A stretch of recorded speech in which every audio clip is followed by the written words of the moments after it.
Well, howdy. So What do you say, Bracken? I I'm don't say a lot. I'm gonna put What these about on you? because I can actually read that it says Bracken, and I can even see the fine print if I have these jokers on. Yeah, that's one thing. Knock on wood, I haven't been losing yet. Is my sight. I'm Well, deaf and I wear hearing aids, so I guess it's making up for that.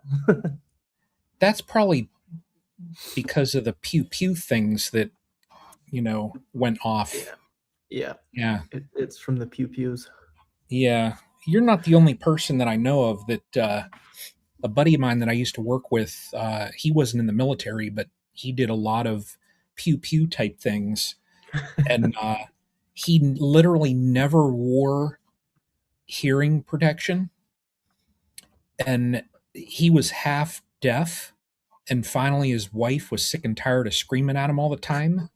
So he went in and now his hearing aids, he said the first time he was telling me about it, the first time that he put them in, his the doctor told him like ease into it just because the technology now is different.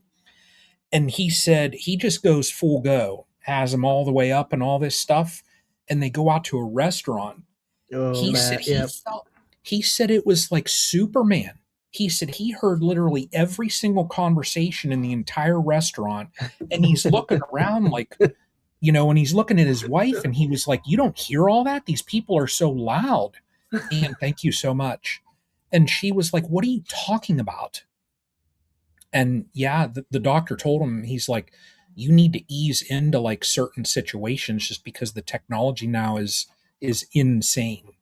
Yeah, I didn't realize how loud birds were. Like I went outside and I was like, "Oh my gosh, do you hear all these birds? Like,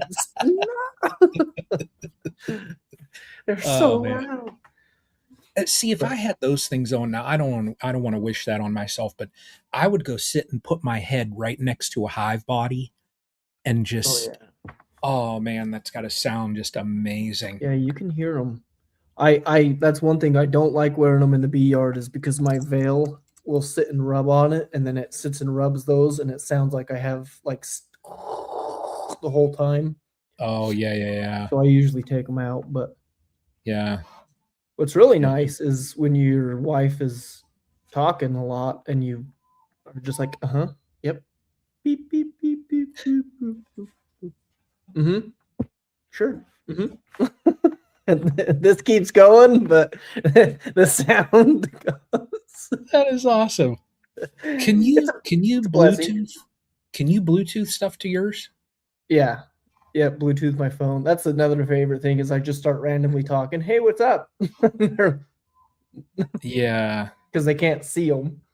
yeah. But Yeah, my buddy had that too, and he was telling me all the stuff, and I was like, "What?" oh He yeah, said, "It's not like I mean, I'm 53, and a kid I went to grade school with in high school, he had hearing aids, but they and were they like were the old big. school ones, yeah."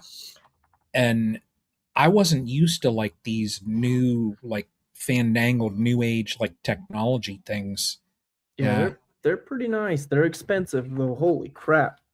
yeah, yeah. Especially when you can't get the VA to pay for them. That's very true. Well, the VA, they do very little, and Yeah, that's a whole nother conversation for, yeah, yeah, yeah. Let's talk about bees. yeah, yeah. How are your bees? They're good. Well, they're better. They're better than they were 3 weeks ago. Yeah, Um, I checked them last week, and they were showing a significant difference in where they were at versus the 3 weeks before that. I had checked them, and man, they were just kind of in a slump. But we must be getting a little bit of late summer bloom, or I have seen a fair amount of alfalfa and stuff that's been around. So they're getting something, and I've seen some new white wax, and they're filling up some boxes. So they're doing better, but they're not as on par as they were for last year. But oh well. yeah, They're doing. I think they're doing okay. They're growing. They're getting some the ones I had checked out in the spearmint field, man, I had sheets and sheets of brood, and they were doing good. And yeah, it's been good. The brack is back. What's up, Brian? That's awesome. It seems like I tell you, last year here, well, the last 2 years just all out sucked. I mean, it was just one thing after another. I mean, dearth and just everything. We had. I mean, everybody I think was having the colony losses and things like that in the last 2 years, but they just. I mean, it's almost like we thought that we were going to get ahead, and then we go through and we have like last year. I think we had like a 4 month dearth. It was bad. No rain. We were in what the heck did they say? I forget which drought category we were in. I don't know But what happened. Can you hear me? oh yeah, I got you. Can you see Yeah, me? I see your emblem. Yeah, you could jump out and back in if you Oh, want. there it is. There you go. Okay. Sorry. But yeah, Look at it my was hands just myself. see, it was just bad, and now this year, uh, it's insane in my yard. This is the first year I darn had to pull honey. Now it was from my back row where I did the demarays and all that stuff, but I had to pull darn honey 3 times from colonies back there. Already. Yeah. Dang. So, and just off of that back row, now my front row, because I've just got 2 rows, there's 15 colonies there. And my front row was splits and just, I was tinkering up there. The back row is where I did the demaray and was building up, those were my honey producers. And I got 600 and some pounds honey just off those couple colonies in the back row. And we still have like the fall yet. So That's awesome. yeah, I'm almost at like 650 pounds just from that back row, and the most I ever pulled for an entire season before was 600. So this year has done really well. I mean I've had challenges with queens, Right. um, but that's been all remedied. I mean, I went over there.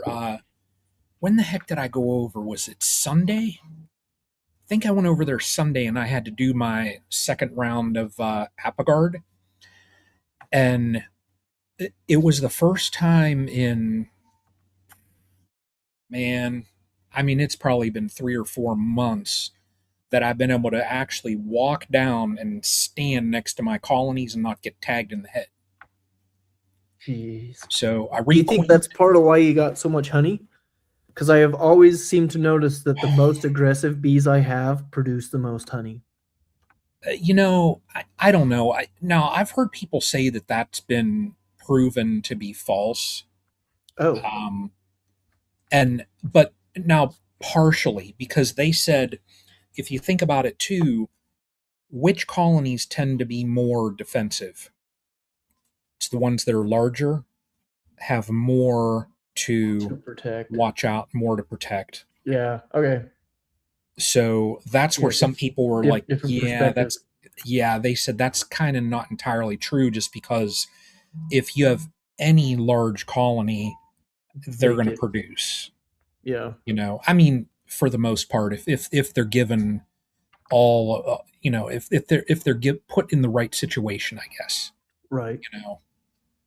But I don't know. But like mine though, it was weird because I've replaced those queens with those Gold West queens, the Golden West ones, and within a week they were night and day difference.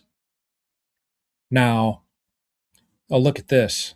Now I don't even know whether I want to let him in here just because he said he wasn't going to join in, but here he is now. He needs to be visiting his family. Yeah. He just wanted to get on and say hi to me.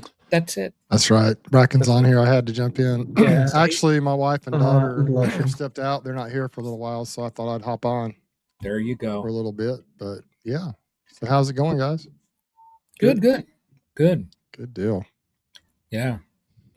Yeah. I thought I was going to come home and we were going to, visiting everything, but they're out doing some stuff. So I thought, well, I'll just Yeah. Some talk girl bees for a little bit. stuff. I heard a little bit about what you were saying. It sounds like your bees are doing better, Bracken. That's awesome to hear.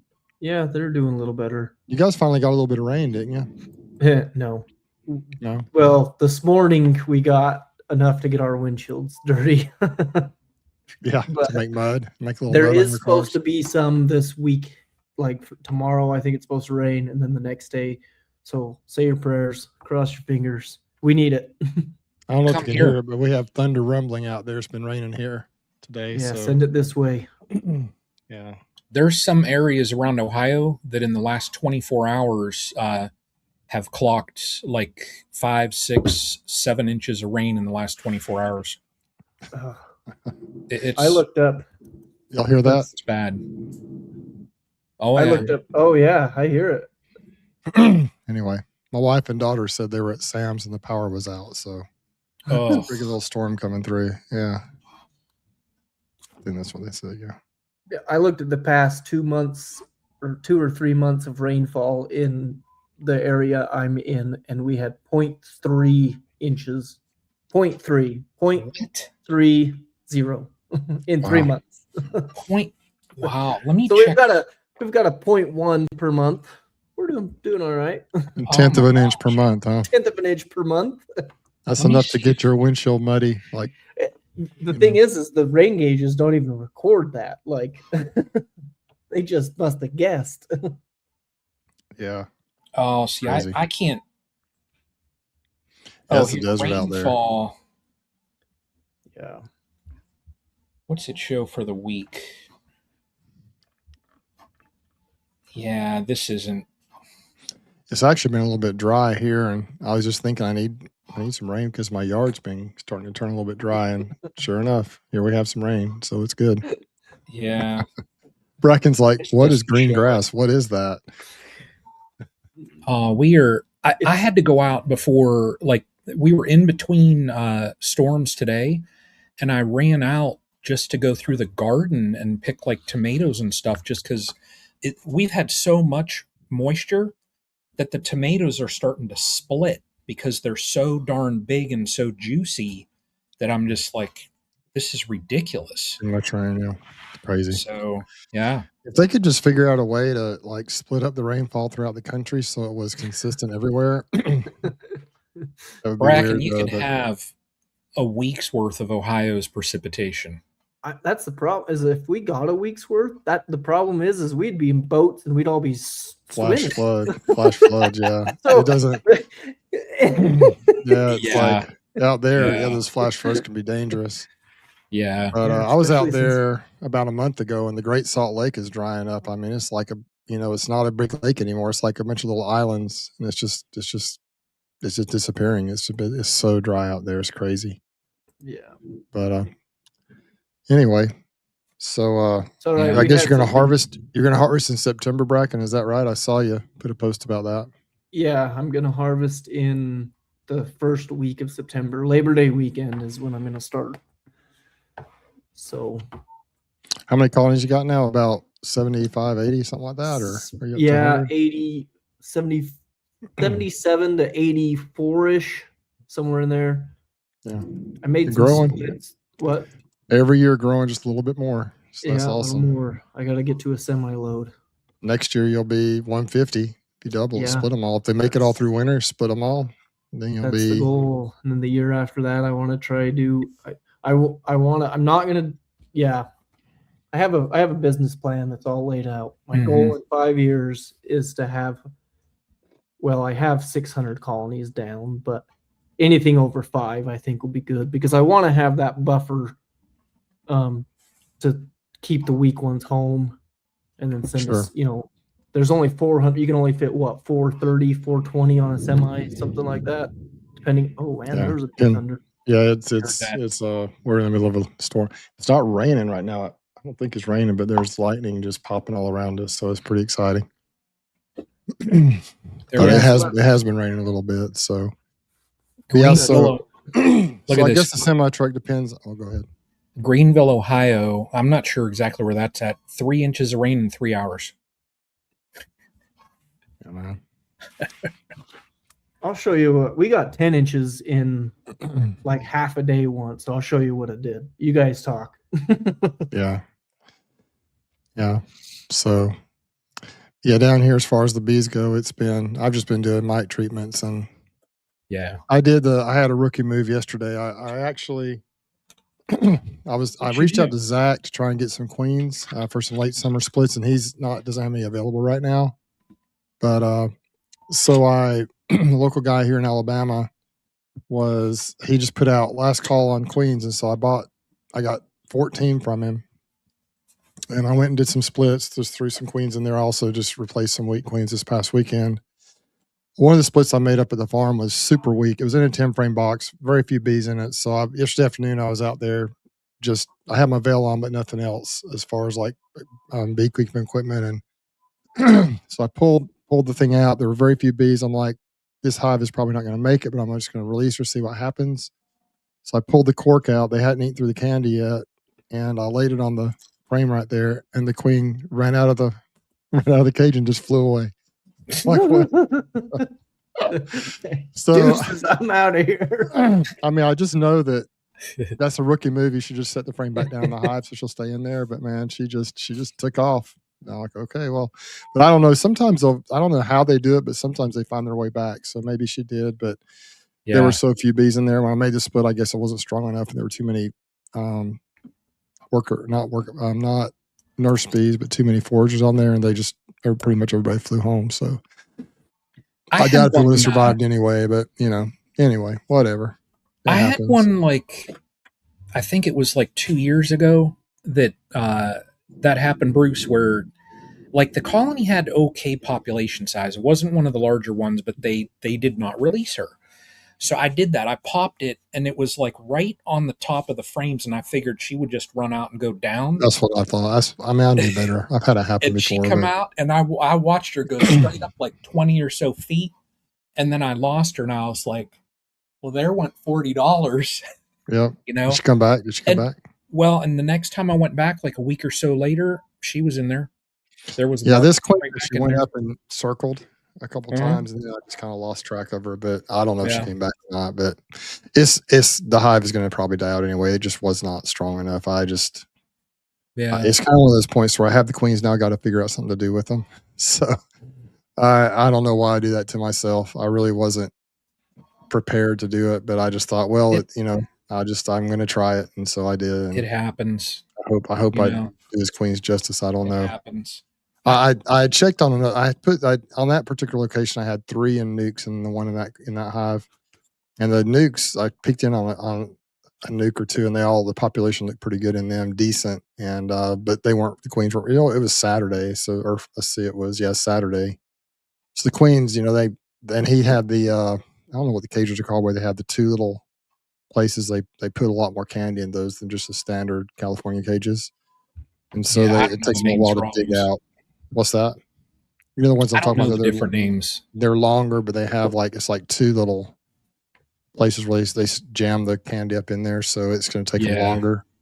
And they were working on it. The one I actually pulled the queen out. The other one that they were working on it pretty good. But this hive, I'm like, if they even are going to have a chance, she's got to be released. But I'm not too worried about it. I think they're going to meet their maker, I think, pretty soon anyway. So anyway.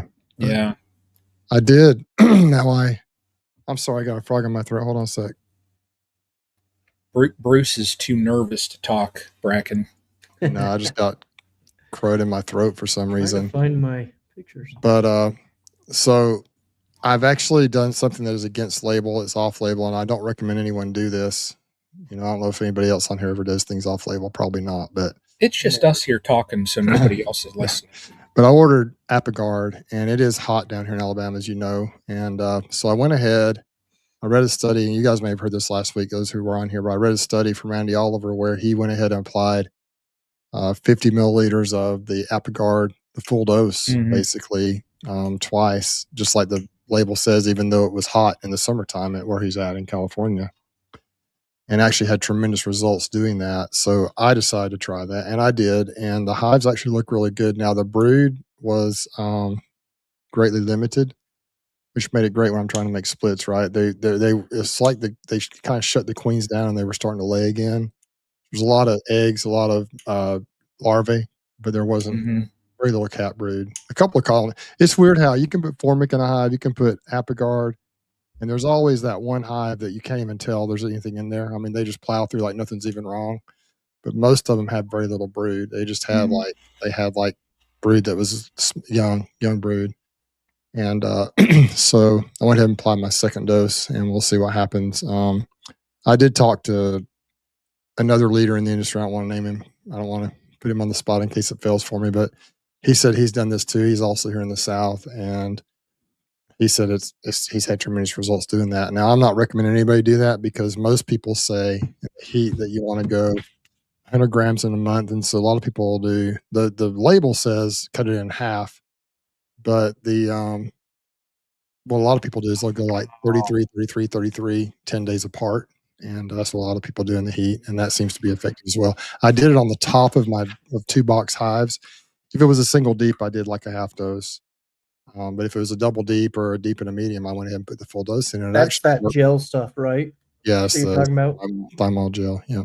Now, I also used through the honey season, I used the Swedish towel, the extended release. Oh, yeah. And I think it kept the numbers down pretty good. So I was excited about that. That's my parents' basement window. That was your basement? Yeah, well, it was my parents' basement. This was 10 inches of rain in like 6 hours. My dad called me and was like, "It's raining pretty hard. It's starting to fill the backyard." And I was like, "Whatever." Like, no, it's not. And then they sent me stuff like this, and there should be one more. Yeah, see their bed? That's their bed. Oh my gosh. So, but they're not necessarily in a low area, are they? I mean, the river's there, but was the river flooded? It was we are not set up for that amount of rain. You know what I mean? We don't have gutters on our roads. We don't have nothing. Nobody's set up for it if it's 10 inches in an hour. Nobody's set up for that, but that's crazy. It was pretty bad.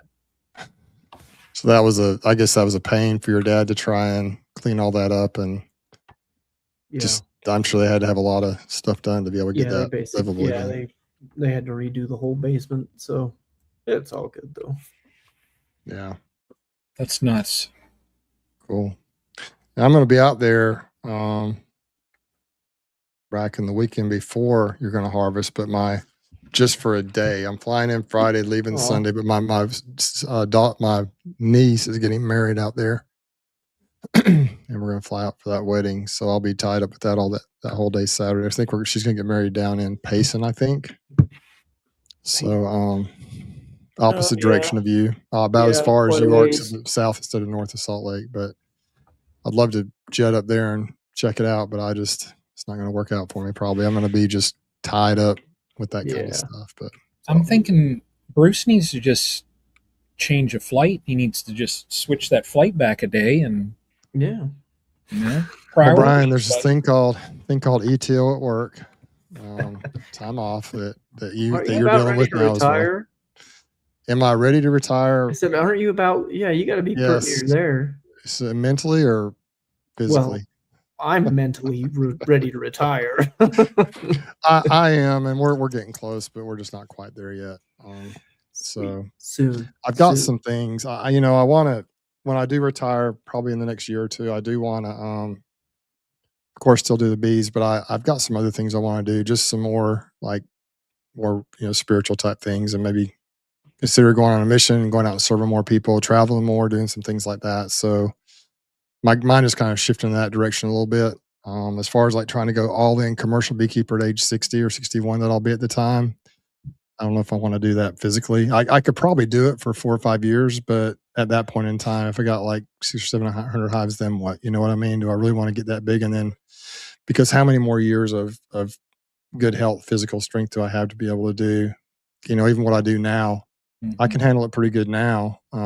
But every year it seems a little harder sometimes. Every year now I notice a difference. And like I said, I think I'm in pretty good shape. And I found that if I pace myself, if I make sure, even in the heat and humidity, if I get in my truck, cool down, get some fluid in me, And one thing that I found, and a lot of people in here have probably found this too, is if I take a towel with me, it's so much better because I can wipe the sweat off my head when it's so sweaty and wet. It just never completely dries. And so out there in Utah, if you sweat and you sit down and rest a while, it kind of evaporates off of you and it does what it's supposed to do. But down here, it's like it just it just drips and it gets in your eyes and everything else. Yeah, keep it fun, Bruce. Yeah, that's what I'm planning to do. So I don't know what I'm going to do, but I am probably, I would retire tomorrow, but I got to get permission first. But no, that's not true. That's within the next year or two, probably I'm going to look at either retiring completely or scaling way back. But we're at a point right now to where my wife started working as well, and we're just at it where we're actually doing quite well as far as like being able to income is we're able to make the most income we've ever made right now because our kids are out of the house and we're both working, and so we're going to maximize that for probably another couple of years anyway. At least another year.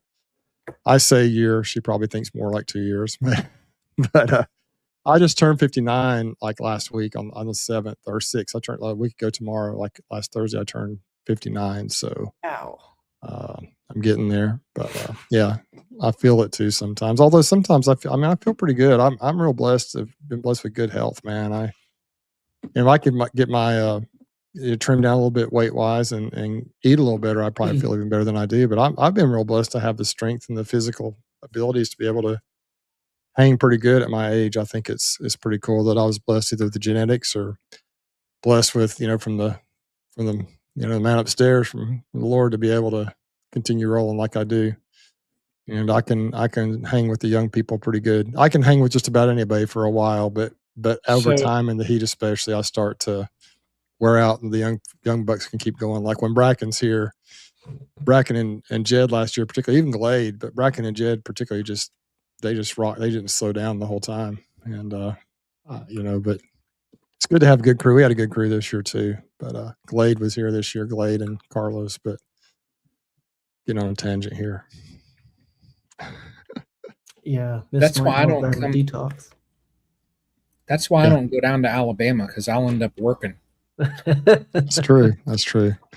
I have though, like we talked about, I think on the last stream we did, Brian, I have kind of stayed out of the bees. I'm not in them as much. Like I used to get them all the time, and I would just stress out if I didn't get in them and check on them, every week or two. But now it's like I get in there, I do what I got to do, I get out, kind of leave them alone, and somehow I still have bees. Like this, they can figure it out. You don't have to. It's not like cows or a lot of animals that you have where you have to feed them every day or every so often and check on them all the time. You can actually let bees go if you miss them for a day. If you miss seeing them for a day, they seem to make it just fine.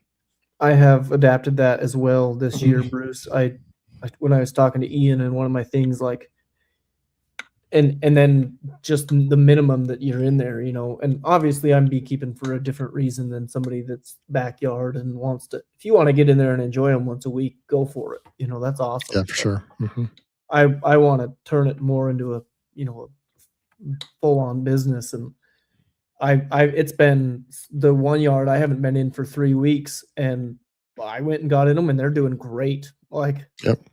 As long as you set them up and you build and you prepare for that time, you don't want to go 3 weeks right at swarm season time and then just leave them. But if you can time that out just right, there gets to a point to where, and I was like you, I was like, oh man, I got to get in every hive every week. Yeah. I used to do that. I was like, there's no way, there's no way I could do this with 500 colonies. Yeah, it could if you did, X amount here and X amount here, just put them on a schedule. But we pulled honey, June 19th, 20th, 20th, whatever days it was. I think 19th and 20th. You know how I do at Bracken? We just take all the boxes off, take the queen excluder off, leave them all in 2 boxes or whatever's above the queen excluder we take, and just leave everything else. And when you leave them in that situation, a lot of them are completely bearding, covering the boxes because there's so many bees. But I basically just didn't even go in them until 3 weeks ago. Like it was over a month. Like it was 5 to 6 weeks. I didn't even go to the bee yard. I was busy. Like we had a big run on honey. A lot of people buying honey, so we were bottling up honey constantly.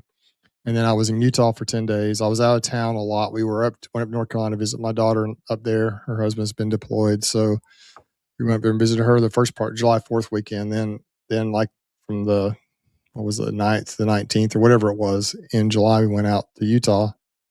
And I just didn't have a chance. When I wasn't out of town, I was bottling honey for people and working. And so I finally got out there. I was worried about it. Man, I got to get them treated and stuff. And when I went out there, they looked really good actually. And, I've had a few dead out, so I haven't I need to get those things cleaned up.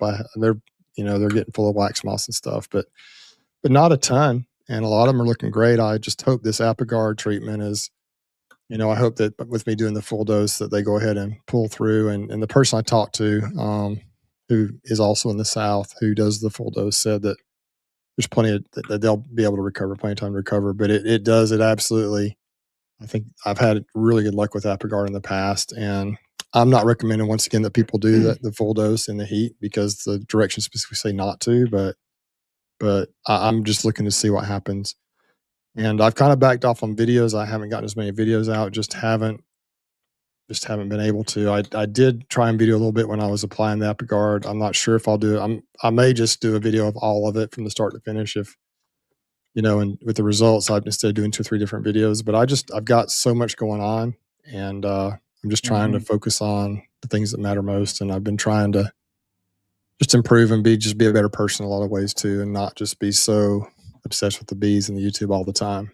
And, as far as trying to get creation, trying to get content out, it's been, I spend a lot of time editing and stuff like that. And I've frankly just gotten a little bit, I don't know, burnt out on it. And it takes a lot. People don't realize. And the channel has grown, but it's just been slow. And I think maybe the time of the year as well. So, but that's where I'm at down here with my bees. We had a good year with honey harvest, but the honey's just been literally, I'm amazed at how much I've sold already. Like we had 159 bucks. Last year we ended up with a total of 185.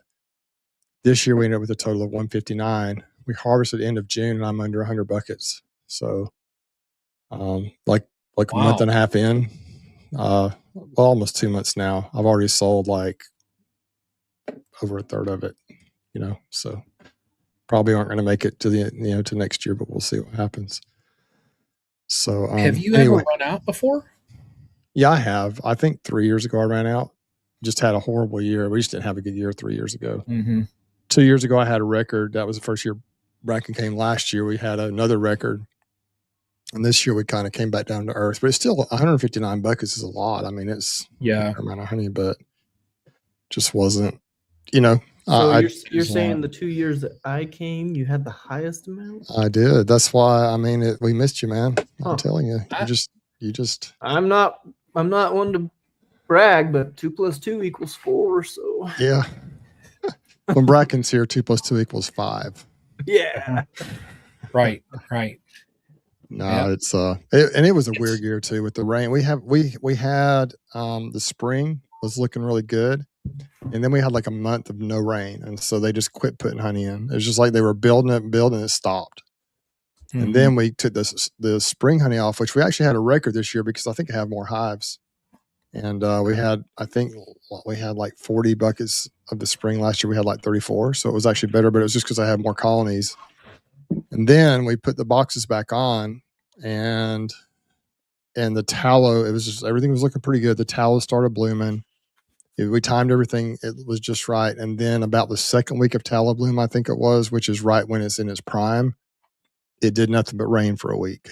And so they couldn't collect. And then it was just hit or miss rain, like almost every day raining. It was just weird weather for the rest of the time. There were a few days where they were able to pack some tallow honey in, which is why I got what I got. But it just wasn't a beautiful year for honey. Like last year, everything's set up real nice. Weather-wise, the spring honey wasn't great. Crop wasn't great, but the summer, Bracken can attest, the summer harvest was incredible because the conditions were just perfect for tallow last year. So it's just, man, as you both know, it's just farming. I mean, you just can't predict Mother Nature. You just got to go with what you got. And so that's how it is. But I've learned this year though too. In the last few years, I used to be one that I had like a dedicated day of the week that I would go and check my colonies, and like it didn't matter Saturday I was over there for hours in the bees, and I would check every colony. I was pulling every one up, looking at every queen, and now it's like when I went over the other day to put the Apogard back on, there were 2 colonies that I wanted to check the brood chamber just to see what the queen looked Sure. like. They were open mated ones, and I just wanted to see, could I find her in there. And when I did, I marked her red just because they're going to get replaced. And I thought, well, let me let them go for another couple days, and then they're going to get pinched and I'll replace them. But the other colonies, like where I did the Apogard, I literally just cracked off boxes and squirt, squirt, squirt, was putting the Apogard in it, closing it back up. I didn't look at anything else. It's just, I knew exactly what I needed to do.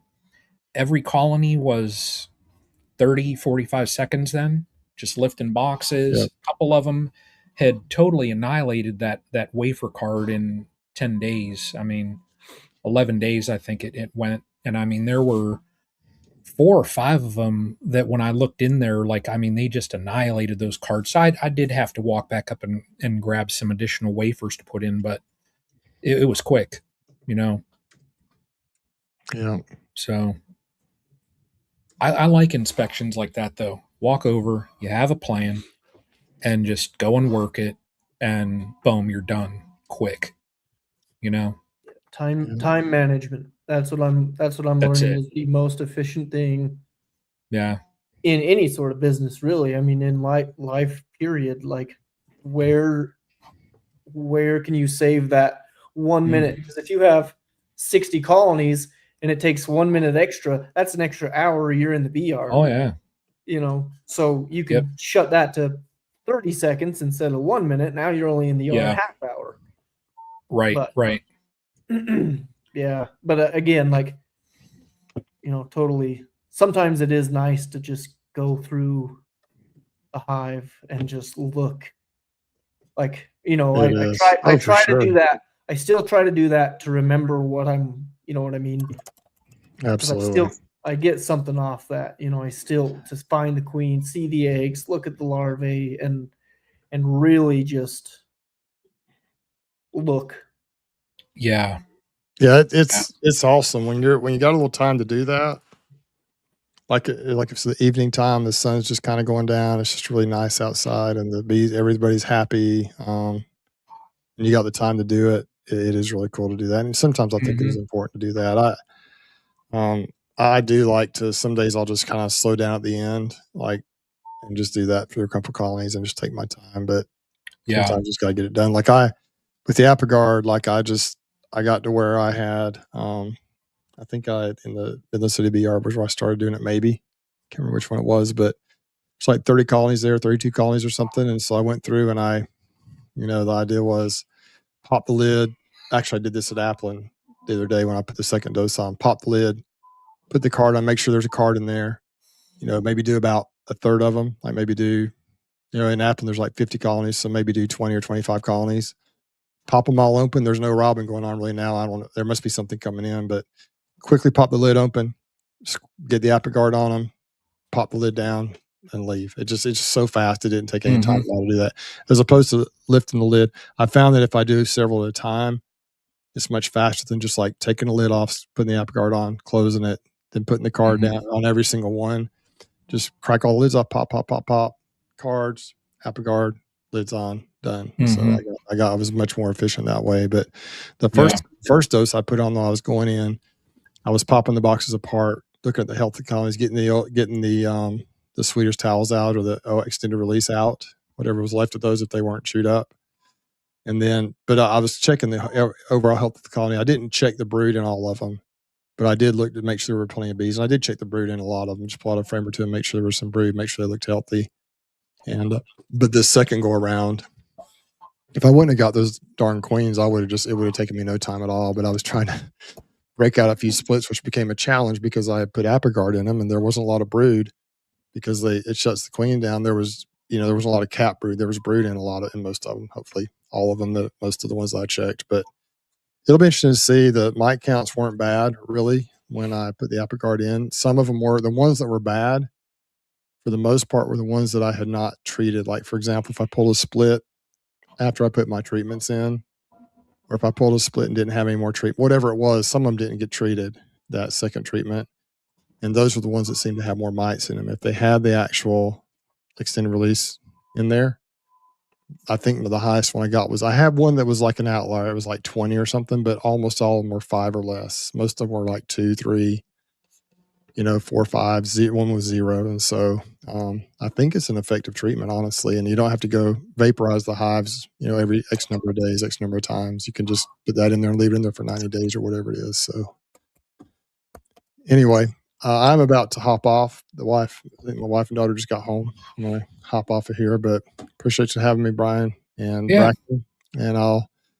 And it's good talking to you, Bracken. I wish I could have gotten up there and seen you while I was in Utah, but I know you were kind of busy those few days. We'll cross paths again. So. Oh yeah, we sure will. Hopefully down here in South Alabama, if not before. One of these times I'll make it down there, Bruce. Nothing like having Bracken from Barker's Bees and Honey to help you. If there's hard work that's involved, Bracken is your man. He is awesome at it. Done. You don't want me then. Bracken's one of those wiry guys that's just, he just doesn't have a bit of fat on his body, and he just goes. He's like one of those guys that is he's strong as an ox. He's not 6'4", 240, but he is dadgum. He gets after it. He's one of those wiry guys. Like, you always want to have someone like Bracken on your team. Whatever kind of team you're on, you want to have somebody like Bracken, because the motor never stops. Even when he was hot and humid. You're making me blush. He just kept going and going. So, anyway, Thanks, but he's Bruce. a lot younger than I am too. So, anyway, he doesn't. Yeah, see, Glade's a witness to it. Glade's been there with me. And Glade, I tell you what, Glade can hold his own too, though. Yeah, for an old man, he does pretty good. You missed out on it this year, man, with that rain, man. Oh my gosh, it was an adventure that I really didn't want to have, but looking back on it, it was kind of fun. But man, we were dodging lightning, we were dodging rain, we were dodging storms, and just wet and hot. And when it wasn't raining, it was humid, and oh man, even when it wasn't raining, it was cloudy but dripping with sweat. And but it was something. It was an adventure, but we got it done. And Glade and Carlos were both troopers, and then the other folks that helped us out, we had some other folks helping us too. Everybody was just a really good support about that. I don't know what I would have done if people wouldn't have been willing to help me, even in the rain. So beekeepers, we're all a little bit crazy, and it works out.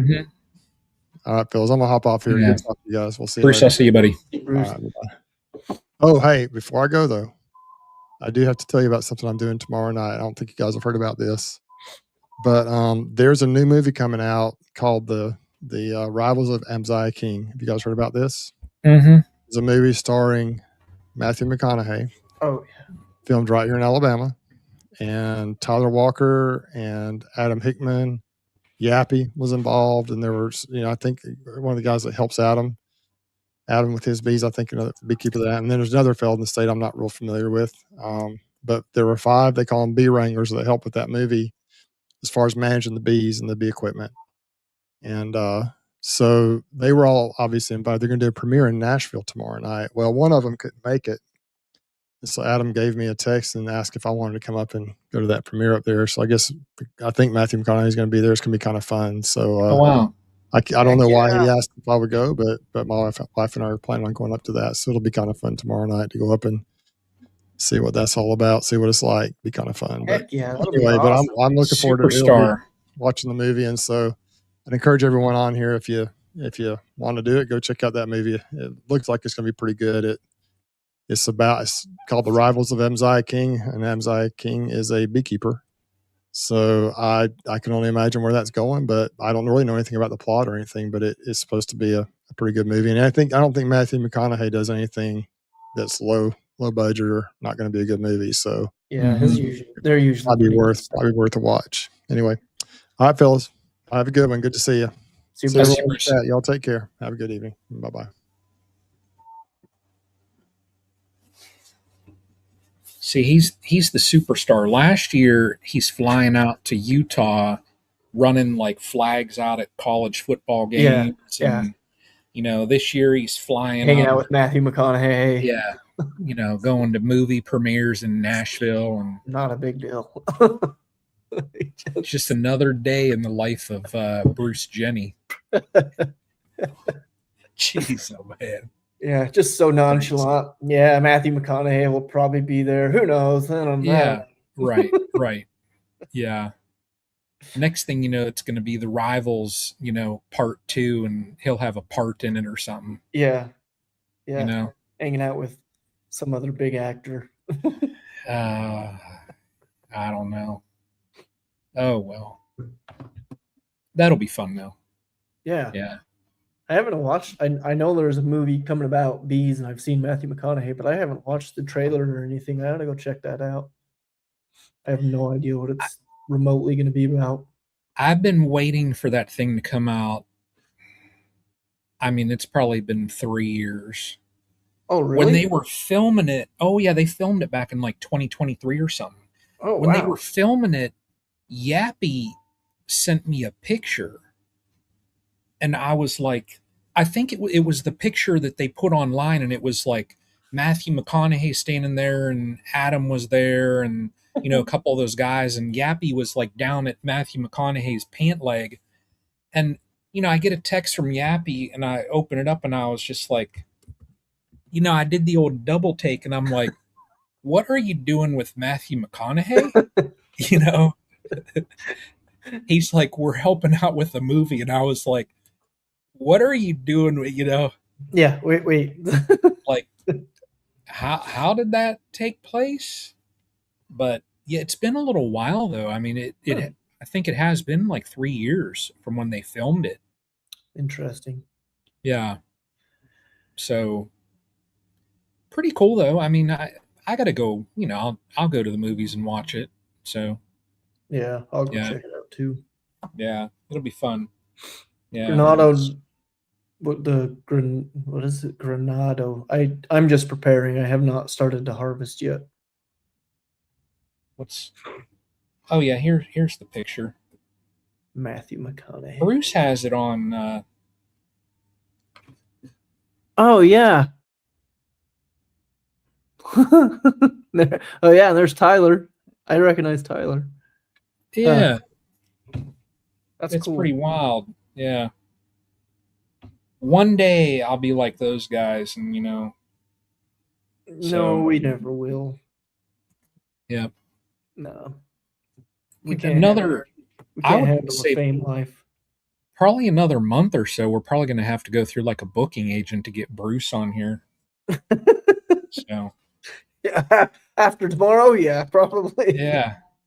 He'll be like Joe Rogan setting up, the call Bruce's Bees. Hello, this is Bruce's secretary. The Bruce's Bees experience. Oh man. Oh well. That's funny. Now I tell you, I get you as far as like time. When I first started, I did so much stuff wrong, it was ridiculous, but that's all of us. I would go through every colony, want to look at every queen. Brack and I even had names for them all. I'm like, that's so and so, and that's so and so, and oh yeah, had no. But that's clue. Okay. Like that's right. If people will do that, that's great. Just not. It depends on what you want to do. Yeah, I had no clue as far as time management though, because I had 3 different size boxes in my yard. I had some 7 frame, I had 8 frame, and I had 10 frame. And then I had a horizontal hive. I had a poly hive. I had like 3 different style feeders mixed throughout all of the different types. So every time I'd go over and I'd get ready to do an inspection, like if it got time to feed, I'd have to look out and say, okay, well, I need to grab the poly feeder because I got that poly one out there. Then I'd look and I'd be like, okay, I got to get these. I'd have to take a darn notebook with me just to write down like how many of what type of feeders or whatever. And it was like that. I mean, even like adding boxes, I'd say, okay, I need like 2 7 framers. I need some 8s. It was just ridiculous. And I got to the point where right now everything is 10 frame. Yeah. They're all 10 frame. They're all in single deeps. The medium that's above the deep, I never harvest. That's just so that I can kind of play. There's some time of the year where the queen is in one box, other times of the year she'll be in both, the deep and medium. But efficiency wise, like the other day, I've gone from years ago where it would take me half hour, 45 minutes just to write down the equipment that I needed for like 8 colonies to now I go over there and I'm done. Like the other day, I was done in like a half hour. It's just you learn where Yep. to shave off time. I Yep. I've told so many people about just my big thing that I started a couple years ago was standardizing everything in my Oh yard. yeah. Huge difference. Uh-huh. Same here. That's when Yeah. I first started, I was buying everything from anybody. I had some shallows, I had some telescoping lids, I had some lids with cleats, lids without cleats. I still do some of that stuff, but I Yeah. am trying to just make every hive the same. Yeah. Yep. That's what I've done. And it is so easy. It's like, when I go over and I got the treatments on. So afterwards, I'll do some mite washes, things like that, and I'll get things prepped for the fall when the flow's going to hit. If I have to add any boxes, they're all the same. I mean, I just go in the building and I grab it. I grab a super. You know, Yeah. it's just everything's the same. When it comes time after that, and I'm going to put buckets on to feed, every one of my lids, they're all from Greg. They all have the hole in the top of it. I just pop the plug and plop the bucket on. Yep. It's just like it's so darn easy anymore, you know? Yeah, it makes a difference. Makes a Oh, difference. yeah. There are still times, though. I mean, I just went out. So, me and my gadgets, I would have used it the other day when I was over there filming, but I went and got this little thing. I've seen them online. Have you seen this little thing? It's a freaking, let me turn it on. It's a, can you see it? It's a kid's microscope. And Oh. like, oh yeah, you like so I can hold it up above the frame and literally like Oh um, yeah, I can kind of see it. Yeah. I don't it's too Reflecty. yeah, it's too reflective. But like because I can't I hate wearing my glasses when I go over and do inspections. And if I'm just going over like the other day, I wanted to check 2 colonies just for the queens because I didn't know if they had mated queens. I didn't know what I would see. And I don't like wearing these just because when I start sweating, they're Yeah. falling off of my face and then they're hanging down in the veil. And I'm just like, this is ridiculous. Yep. And I have gone over with my phone, but the phone is, yeah, I just hate holding that thing. This thing here, it fits right down in my jacket pocket, and I can pull it out and hold it like 6 inches above or whatever, and literally just. I tested it Done. the other day, and I was skimming through just looking at some eggs, and I Yeah. even saw there were like 1 or 2 cells where there was 2 eggs. I'm like, oh, this is a new queen. She ain't quite got it all straightened out yet. Wow. But it was so darn slick. $20. I'm like, Yeah. Try it. you know, Work or it yeah. won't. For 20 Yeah. bucks, I'm like, why not? But That's no, cool. I learned just keep it simple with things, man. Send the link. Let me look this thing up. It's on Amazon. I forget what the heck what's it called? It's a kid's microscope is what the darn thing is. It's probably what it's called. I bet if you Google kids microscope, it'll come up. Microscope for kids. Oh, well, now I got it on sale, but now they're 30 bucks. Let's see here. What's the Does darn it does it link? work good in sunlight? Like Oh when yeah. it's yeah. Oh yeah. Yep. There you go, Carlos. Copy. Here we go. There we go. Boom. Oh, Yeah. microscope sales are gonna go up tonight. I know. Yeah, the price is gonna be tomorrow the price is gonna go up to like 50 bucks.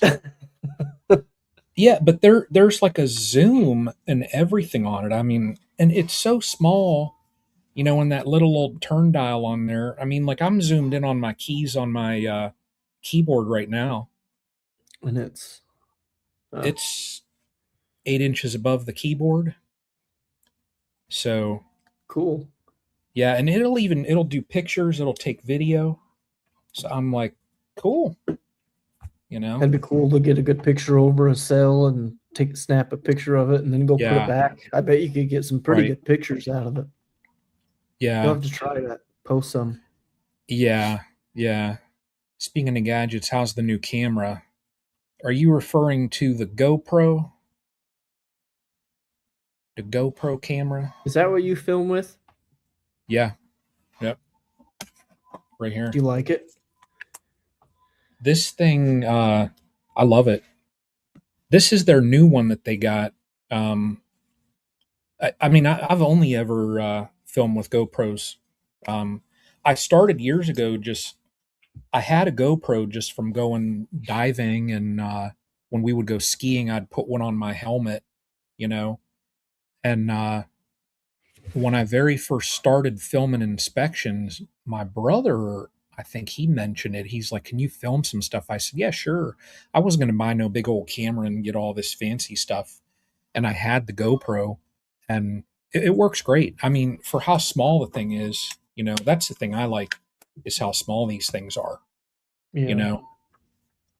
But it works good though. This is the new one that they got, and I mean, I don't even know, probably not even a lot of phones can do it, but it'll film in like 8K.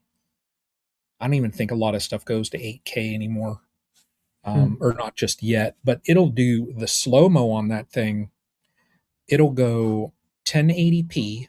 That's fine. And it'll go to 960 frames a second.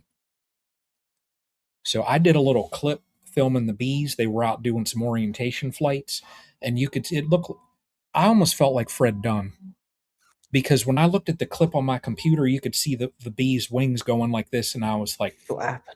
I'm like, oh yeah. I looked right at it, and I'm like, yeah, Fred don't have nothing on me no more. Boom. Yeah. It's like, take this, Fred, with the GoPro. Watch out. Yeah.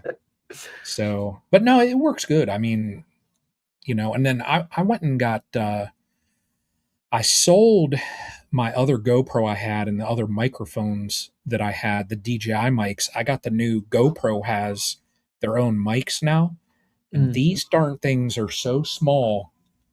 Really? I mean, they are tiny. They fit the bees. Like when I used the DJI mics, the bees would ping them like crazy. Like if I left them out on the pocket, the bees annihilated them. The new GoPro ones, look at how tiny. I mean, like that's my nail, and I mean they're twice the size of my nail. So that's sweet. They're and small. It just syncs right up camera and good to go. Yeah. Yep. There's a receiver that goes right on top of the camera, but yeah, it works pretty good. Will that overheat? No, you haven't had it overheat. Nope. No. That's my biggest thing out here in the Utah desert. When it's 95 plus, my phone's out for more than 5 minutes, it shuts down. I usually take a rag, get it wet, and drape it over it. Yeah.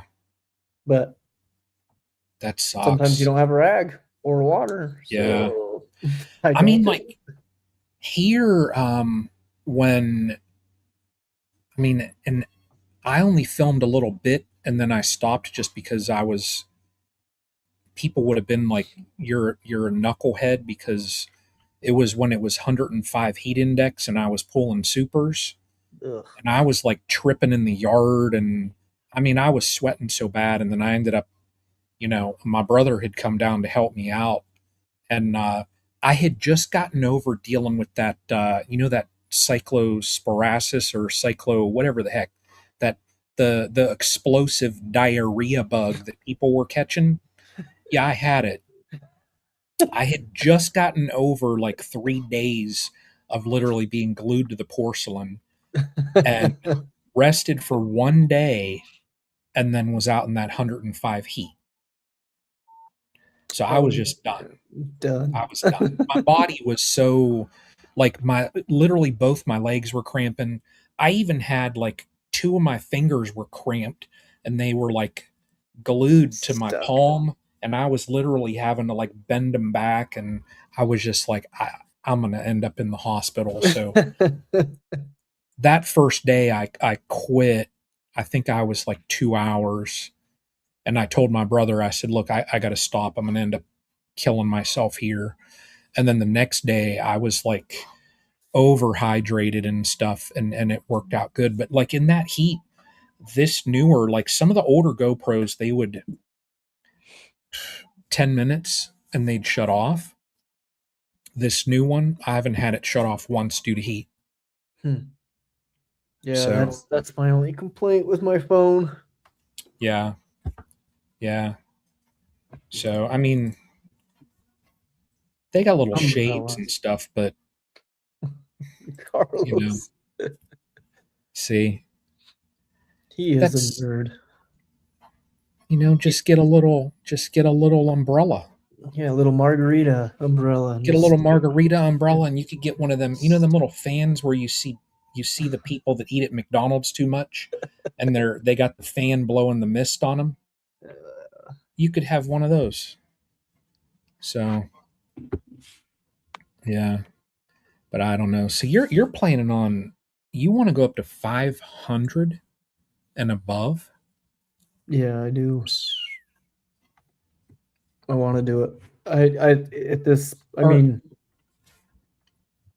go ahead.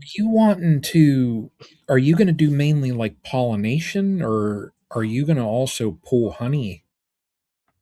I mean, obviously the honey will come with it, but I would really like to get to where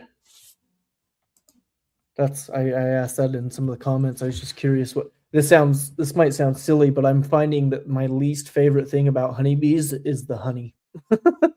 Yeah. Just I mean, that's a whole job itself, you know, extracting, cleaning, putting it in. You just took one hobby and turned it into two, you know. Right.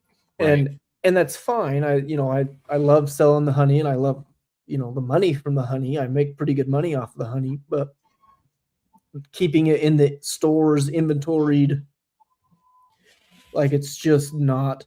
I want to get to where I can dump it in a 50-gallon barrel, 55-gallon barrel, and say goodbye. Yeah.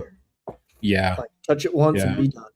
Keep some, you know, keep a honey bottling tank in my shop full of honey, you know, for the locals and my friends and family, you know, for that little stuff. But yeah, my ultimate goal is to just peddle the honey full on, just go away.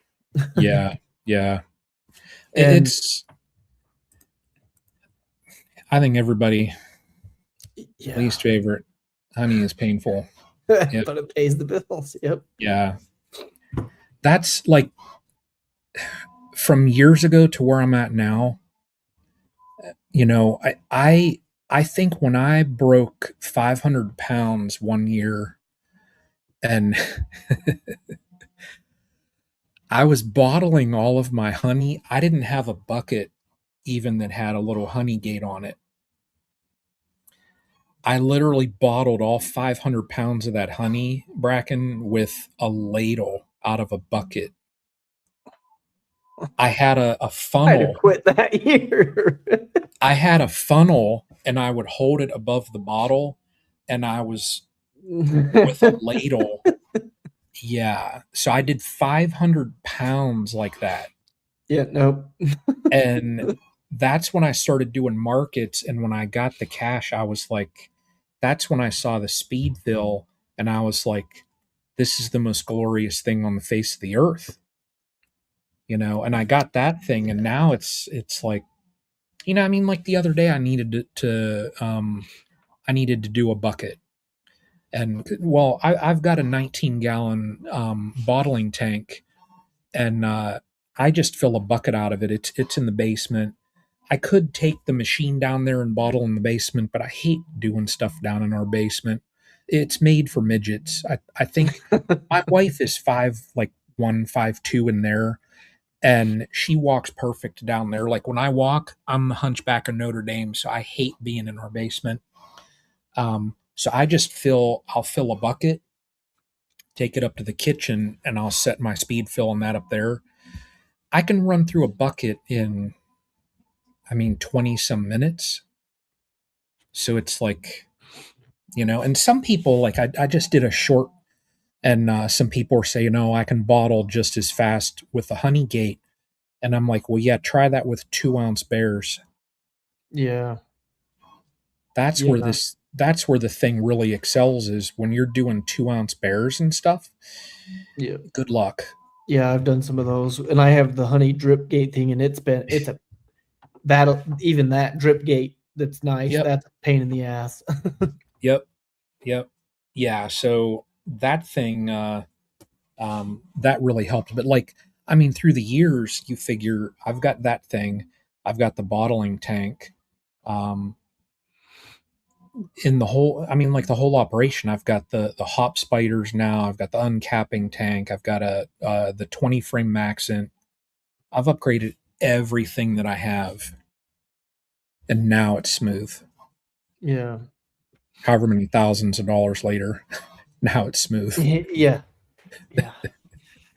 Yeah, and that's just the deal with honey. If you eliminate honey and you go the bee route, what do you have to do? What do I have to do? Or what? Yeah. What do you with bees? Yeah. Other than the only one thing with bees is then this happens. Because if you start selling bees, then you're going to get phone calls from customers. Yeah. With honey, you don't. The only time they call you is if they say, do you have any more? Sure. Do you want to pick some up? Sure. I'll be here at this time. Okay, see you then. Yeah. You don't have to go and do inspections and, know. But right. If you could do it, where, selling nukes and queens and stuff would be fun, but yeah. Her bee removal calls. I don't do that. Me neither. Yeah. I'll catch a swarm. My first question this year was, how high is the swarm? If it's over 6 feet and I have to take a ladder, I don't want it. Yep. If I can walk up and put it in a box, I'll take it. Yep. I did, was it 2 this year? No, 1 this year. It was hanging on a mailbox. Oh yeah, nice. That's what I like. Yep. And last year I did 2. There was 1 that was hanging on a log. It was on a wood pile, and I took my 7 frame Apame. I literally lifted the log up real careful and it was drizzling a little bit, so it made it even better because nothing was flying. I literally went boom and put the lid on, and it was probably one of mine because my mom's neighbor had messaged her and said there's a swarm of bees on your wood pile. So she called me up. I said, I'll drive over. I'll get it. And I literally walked down. I looked at it. And I'm like, oh, this is going to be cake. And I think I was like 5 minutes between walking the equipment down and doing that. And then I walked back up to my mom's. I said, all right. I said, well, I'll just leave it there, overnight. And then I'll move it out here just to reorient it. And then I'll move it back. And she said, what are you talking about? I said, they're in the box already. And she's like, you've only been here like 5 minutes. And I'm like, yeah. I'm the bee whisperer. Right. But the only other one I did where I had to climb a ladder was at the news station. And I'm like, well, I'll get a interview out of it and get some Castle Hive's airtime, Yeah. So, and that was actually fun though, because it was a real docile colony. Walked up to the darn thing, and I had sweats and stuff. I had my jacket and that I could put on, and I got on the ladder. They were like 9 feet up on this shrub, and I just touched it just to kind of see their behavior. And they started walking down my arm and stuff. And I'm just sitting there looking at them. I'm like, oh, this is cake, you know? And the reporter was just standing there and she was like, yeah, she was just looking like, this is wild, you know? And when I shook them, some of them flew up and they went on my face. And I was standing on the ladder just holding this like big shrub, and they're walking over my eyes and stuff. And, you know, and the news dude, the anchor, when they did the story, he was laughing because he was like, you know, there was, I forget what they exactly said, but he said he was in shorts and a t-shirt and had nothing else on. And he was just laughing, you know, and they showed it with bees walking on my face and that. And I'm like, when they're chill like that, bring it, you know? Yep. But yeah, I hate messing with that stuff. And my neighbor across the street, she's had a colony living in her porch for 3 or 4 years and has wanted me to take it out because she called an exterminator and they won't spray it just because it's honeybees, you know? And she's wanted me to get it, and I've always left it alone. And I may next year set up a trap out just early in the season, just set a box up and set up a trap out. Because this thing, Bracken, you'll look over, it's in a column, is why I don't want to mess with it, because it's in a support column. And I'm like, I've told her, I'm like, if you get a company to come out and do that, you're going to spend some cash because they're going to probably have to support your porch. And that's just, you know, there's liability there. So I may set up a trap out. There's 3 entrances to it, and the main one, like in the heat of the summer, I looked over the one time and oh my gosh, there had to have been easy 10, 15,000 bees bearding out front of this thing. There it is. Oh man. And I was just sitting, like, I can see them when I'm in my yard. I'll just look over and I'm just like, man, I've walked over and put my hand on the cluster and they do nothing. They're not defensive at all. Yeah. So I may next year, like, throw a trap out See what you and can just, do. yeah, get it early before it builds up a lot. Yeah. And then seal up. Yeah, I could just seal up the holes then, and, you know. But I mean, if the thing's been there for years, it hasn't been treated. Yeah. Yeah. So pretty good. And I know it's the same colony because I'll watch it like on warm days, like in the winter. I'll see flights where they're going on their cleansing flights. So I know it's the same colony. Yeah. So I don't know. I hate dealing with that stuff though. I just want to deal with my own yard and call it a day at that, you know. When I first started, yeah, I was pretty gung ho to swarm, sweet. But now I'm kind of like, yeah, if I have to work to get it, I'm not gonna go get it. I got plenty of work to do.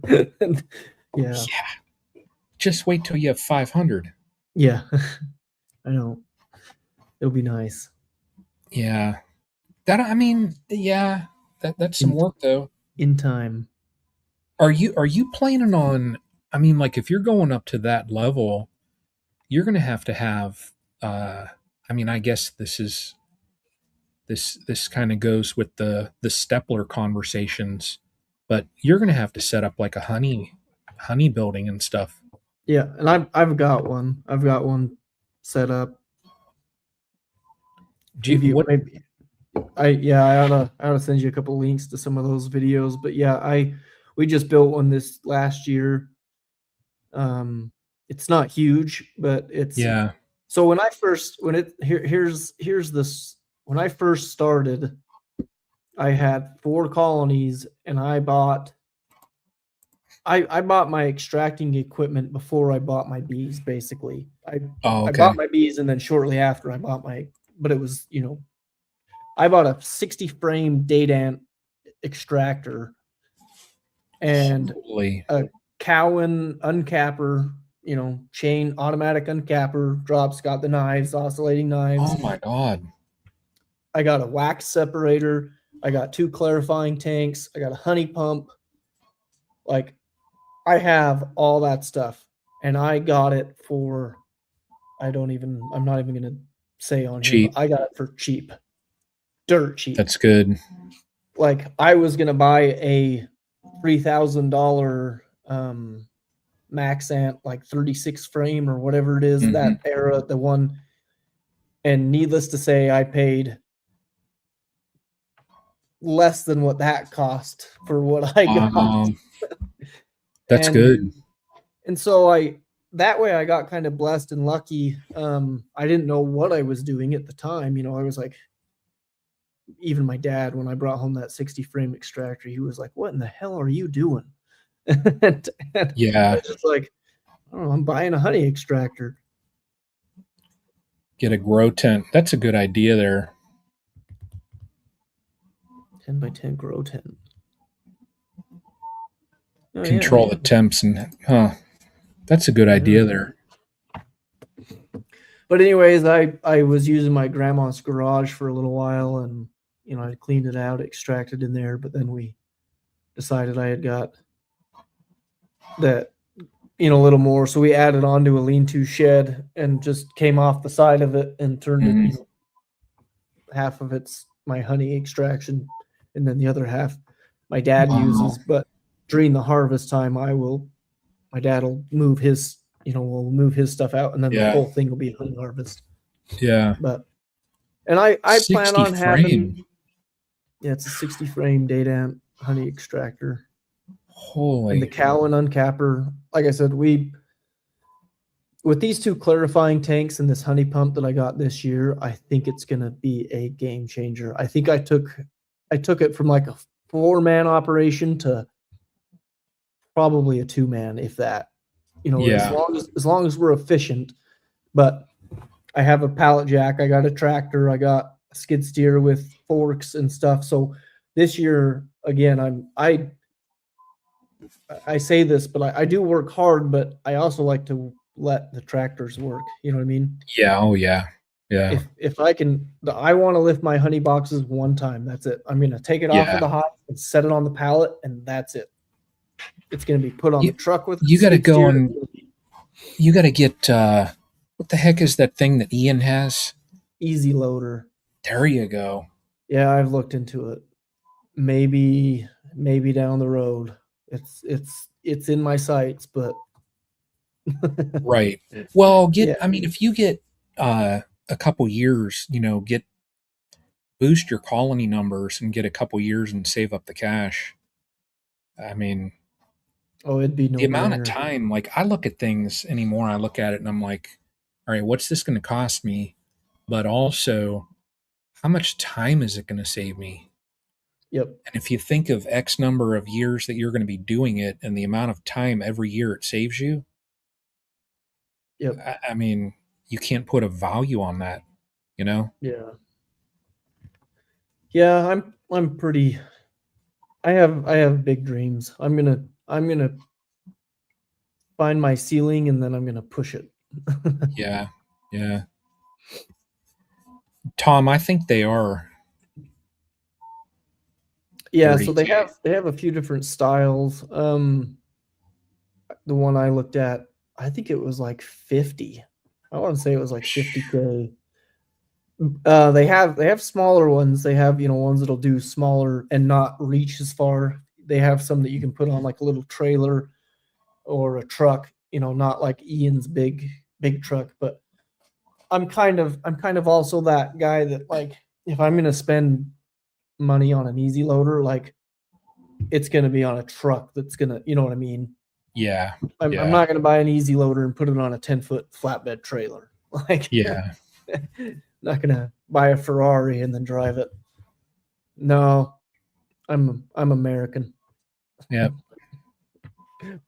I'm from northern Utah. He's American. American. Yeah. But anyways. Yeah. I mean, that's down the road. I mean, I guess you shoot for the stars with that kind of stuff, but it helps out when you can get it, Yeah. So, and like I said, the farm's blessed me with, we have tractors, we have equipment. Yeah. that part, which is huge for me, because somebody starting as a beekeeper, they have to invest in that, and I'm using stuff that's already, paid for, bought and paid for. Right. So that's a huge advantage. And that's why I have a full-time job. I work as a lineman, and I have talked to many commercial beekeepers that say the number of colonies that one guy can run that has a full-time job, I've heard between 500 and 700 colonies. Once you start getting to that point, you either quit your job and you're full-time, or you stay at that number and that's where you sit, because you're not going to do more without quitting your job. Yeah.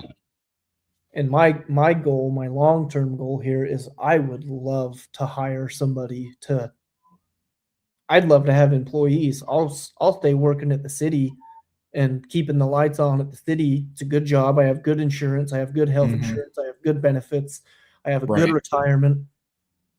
But I could pay somebody, you know what I mean? Oh yeah. $20-$30 an hour to go put mite strips on, or whatever. Right. So that's my process.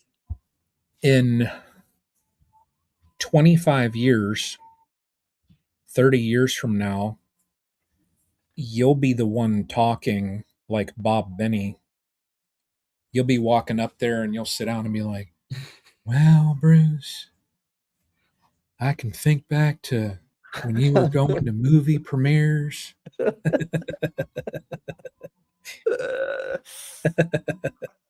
Yeah.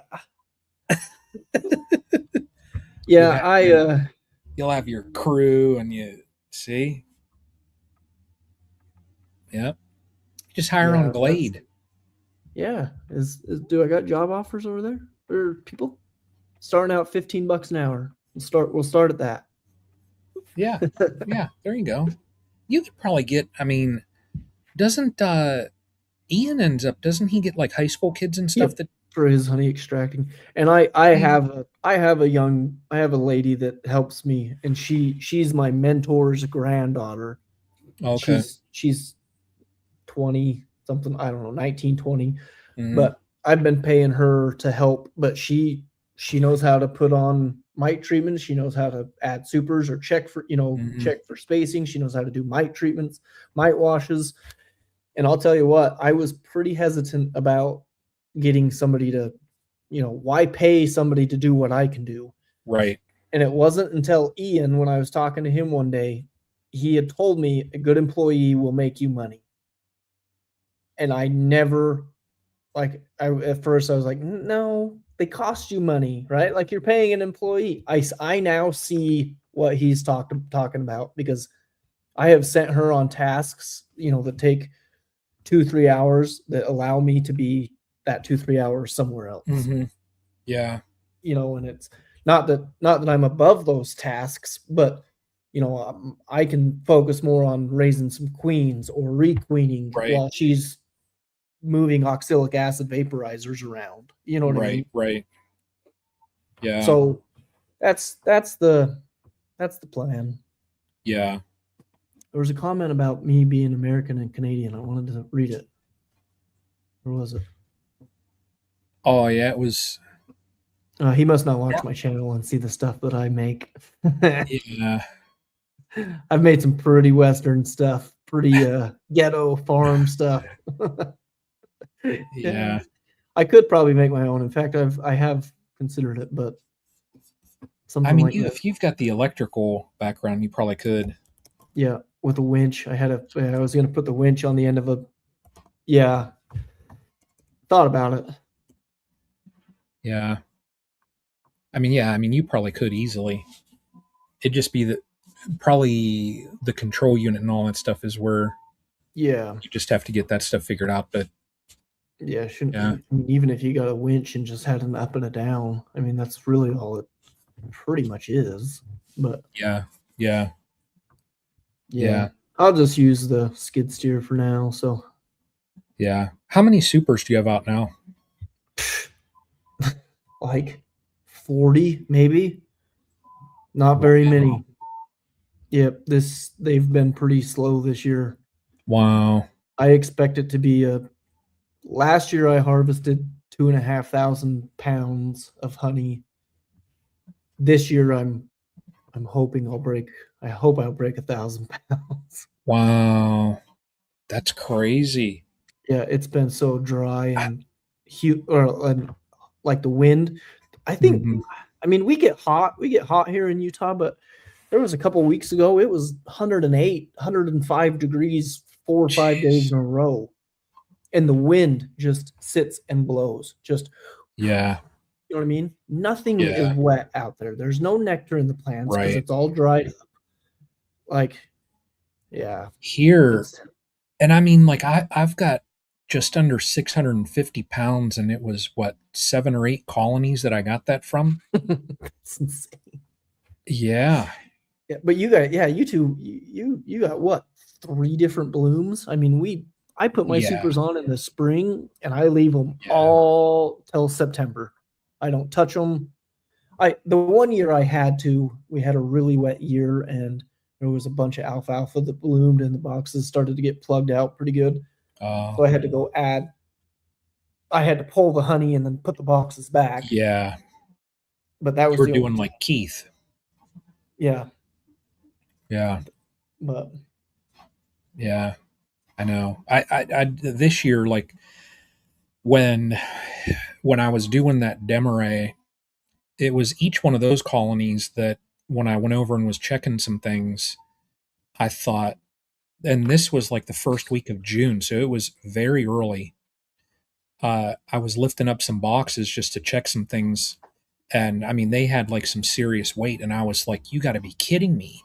So like the first week of June, I pulled off 100 and some pounds just from a couple colonies, and I was like, "Yeah, this is like when I told like people in the bee club, I'm like, I just pulled off like I think it was almost 3 buckets the first week of June, and they were like, "What?" 6 And I that's said, I had to, or I said they would literally end up honey bound, and then I'd end up with those problems.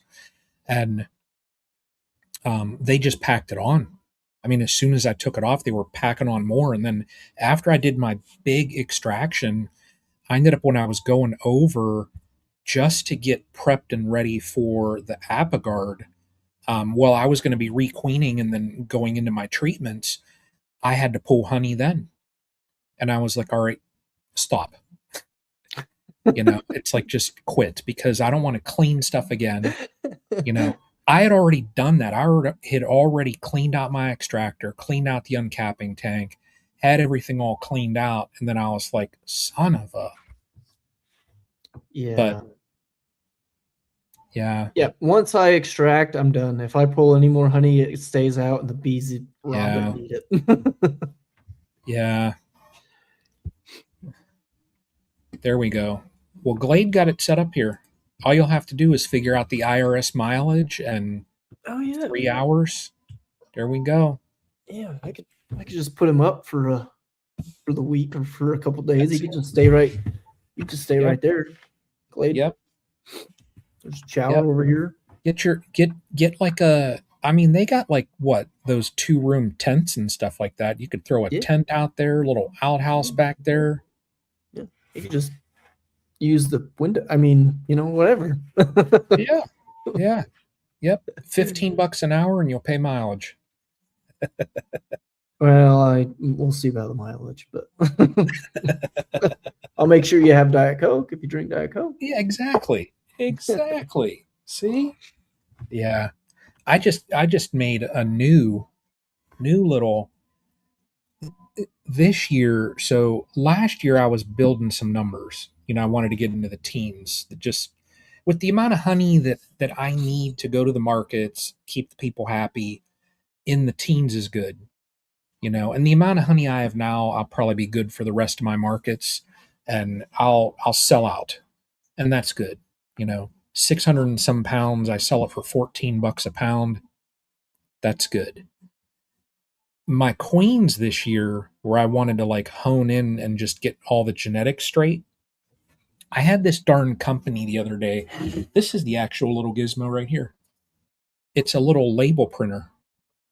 It's called a Nimbot. Nimbot. Okay. I made these, and they're outdoors. Oh, QR tags. It has a little QR tag, and when I scan it, it goes to a form that I created, and it has on there, like, I think I have it, so it says, let me scan the darn thing. You are such a nerd. I am. I accept that. I accept It's, but I mean it as a compliment. but I'll tell you what though, they emailed me and were like, "Would you be interested?" Yes, it's a label printer, but they're outdoors. They're good for the outdoors, and you can create your own forms. So I made a form on here, like it's Castle Hives, and it has like hive number. Then I have queen source, whether it's Golden West, Nature's Image Farm, or Open Mated replace. Then I've got like date verified, then behavior, calm, active, defensive, unacceptable, replace. Brood pattern, I've got 4 different, things there. Next action, like inspect, add space, feed, treat, harvest, action, date, and then configuration, like deep, medium, supers. That's going to be my Hive record right now. Yeah, that's And sweet. I can go into the app and literally check each document that I submit.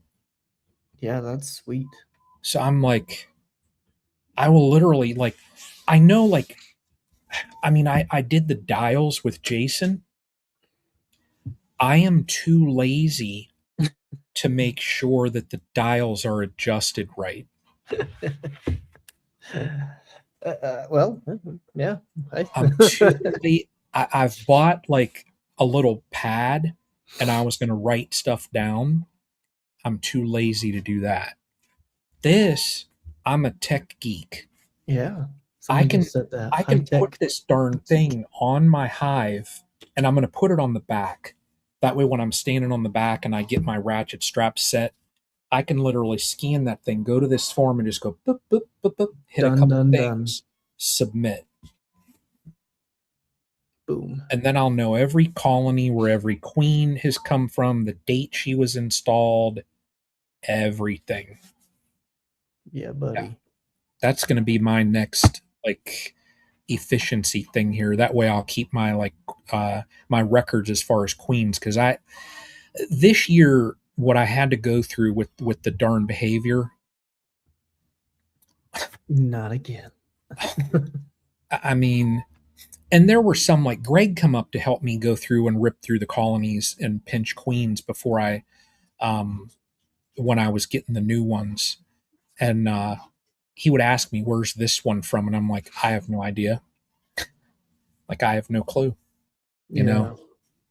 So I don't want to get into that anymore. I just, I can pull up a little report on my phone and be like, okay, I've got, X, these colonies have slabs of brood in them, behaviors acceptable, blah, blah, blah, blah, blah, blah, good.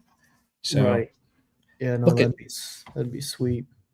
Tom is crazy. He is a smooth operator. He's the one that's the smooth. He's silky. That's what he is. He's just smooth all over,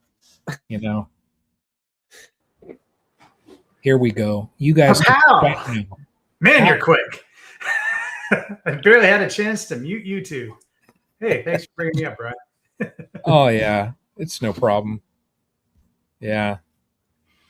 Norman, where are you at now again? I used to know, but I don't know.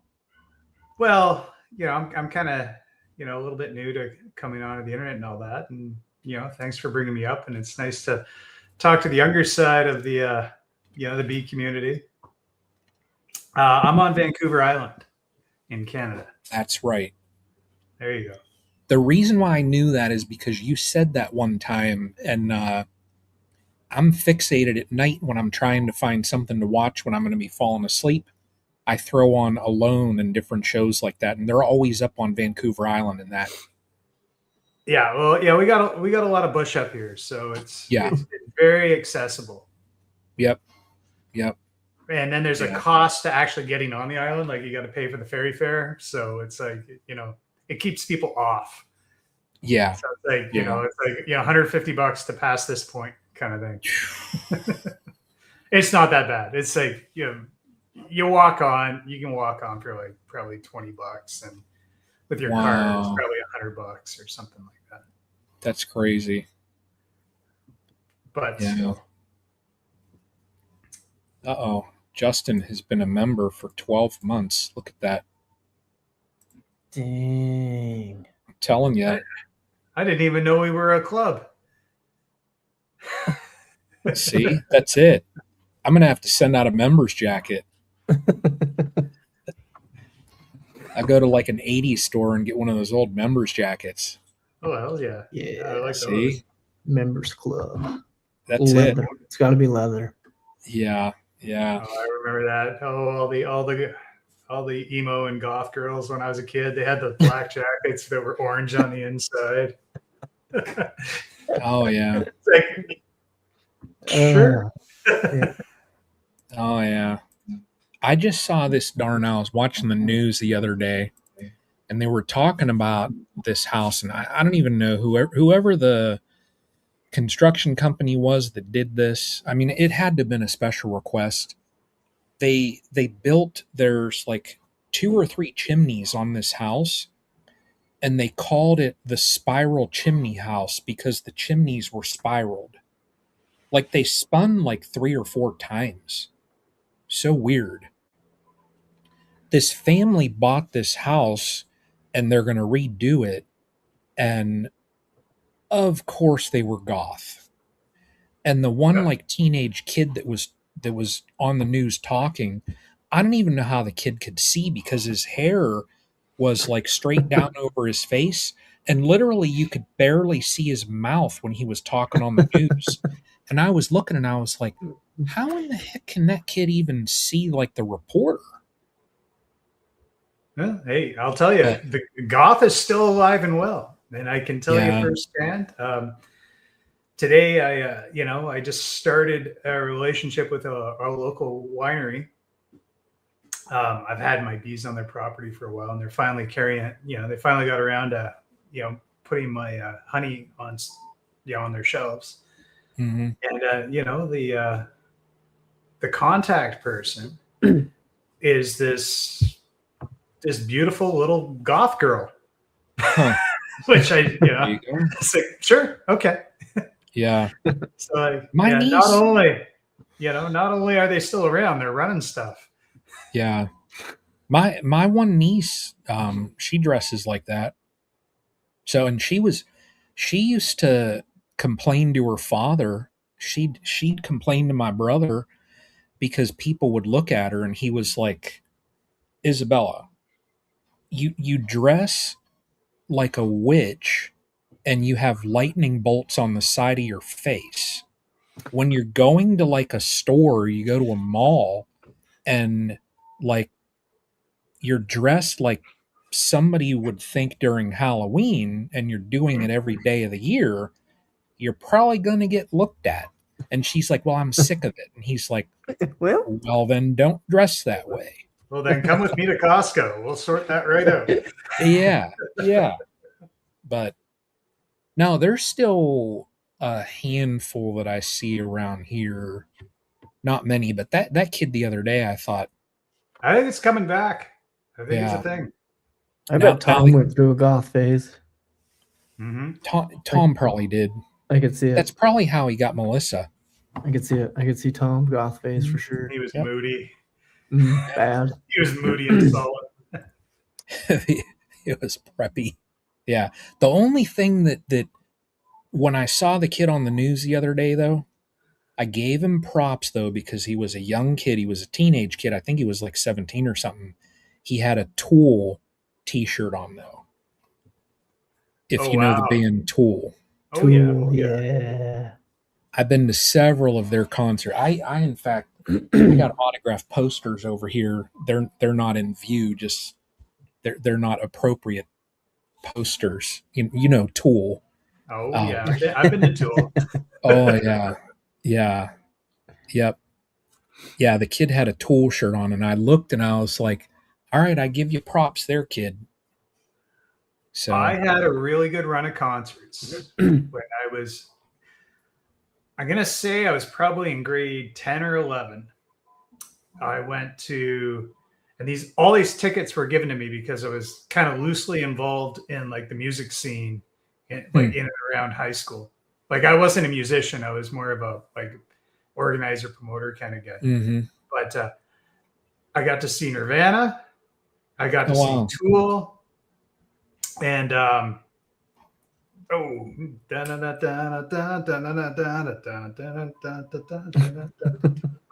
right. Rob Zombie. Oh wow. Yep, all three of them in a Wow. row. So that was pretty nice. Yeah. I've got one poster that's not even framed that's sitting up there. I wonder. Here, hang on one second. And also in the same run of tickets was Weezer, and you know, it just they don't fit. So I don't really. It's just not the same. Not the same.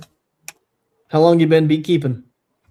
Me, I'm pretty young to it, but I've been, pretty obsessed by it. So I'd say, like this is probably my fourth summer now. Oh, nice. And my first 2 years, I never kept a bee alive over the wintertime. Oh, look at you. And this one is, let's see. There's a signature there. Oh my. I got a couple that are they're signed. Dang. So I went through a phase and I was buying every time I'd go to a Tool concert or their other band that Maynard does, I would buy a poster and have it signed. Yeah, that other thing he does is really interesting. With Karina. Yeah. Yeah. That's a good. I've seen them. I've actually seen them more than I've seen Tool. But yeah, they're good. And I like them because they play they're smaller venues. They'll play, I mean, sometimes I've seen them where there's 1,000 people, but my wife and I went the last time I saw them, they were playing at a bar. It was in Pittsburgh. And it was standing room only. And I saw the address for where it was, and I was like, I'm Googling it, and I'm like, hang on, this don't make sense. I got the tickets, and then I'm going online again, checking, and I'm like, it's at a bar? So I'm like, all right, whatever. And they had a dance area where everybody, was down crowded, of course. And I was like, to heck with that. And my wife and I, we sat at the bar, and we were still only 30 feet from the stage. So I'm like, yeah, it was probably the coolest, one of his concerts that I ever saw. I mean, it's like sitting in a bar watching, Maynard. That's the interesting thing about popularity and all that. Have you ever seen those things? Just to make it real basic, there's world-class violinists that later on that night, they have a massive show at some place. Yeah, I knew it. What a handsome lad. I knew it. Look at that. Man. That is how they met. I knew it. There was no doubt in my mind. It almost looks like Lost Boys. Yeah, I knew it. Yeah, he was a sensitive lad. Just teasing. Just teasing. Oh. Dang. Yeah, Tommy, I wish I could screen capture. Hey, wait, you're gonna put this online? I can grab this later. Here. Oh no, here you can screen grab it. I'll put that back. No, up it's there. fine. I don't know what I'm doing. Oh, It'll take me half an hour, and I'll have to. There it is again. There it is. Look at that. Look at him. Yeah, you're right. It is. Yeah, he kind of looks like Keith Sutherland there. A little bit. He's got that kind of look. Looks good. Yeah, Lost Boys. Yeah. That's good, Lost. That's Lost Tom.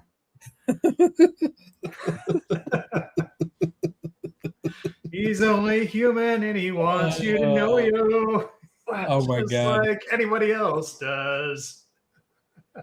That's kind of like the picture when Michael was up here. 21st Bees was up at the one little expo deal conference in Ohio here. There's Amish everywhere. And I took a picture. It was Greg, Michael, and myself. And I went into, I use Grok. I don't use Chat GPT. I went into Grok and I said, make us look Amish.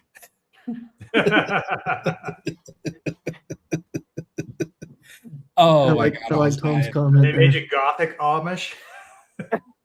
I was dying. It's endless what you can do. See? There you go, Tom. You're a hero. Oh yeah. Yep. Yeah. That's funny. Yeah. Norma, how many colonies do you have? Well, first you're going to have to define what a colony is.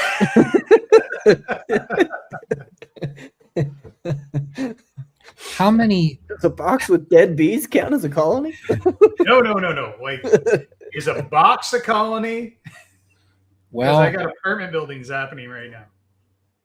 that is true. Yeah.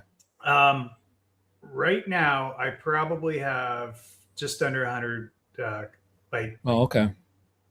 queens and potential laying queens going Yeah. on. But I'm on a huge growth phase.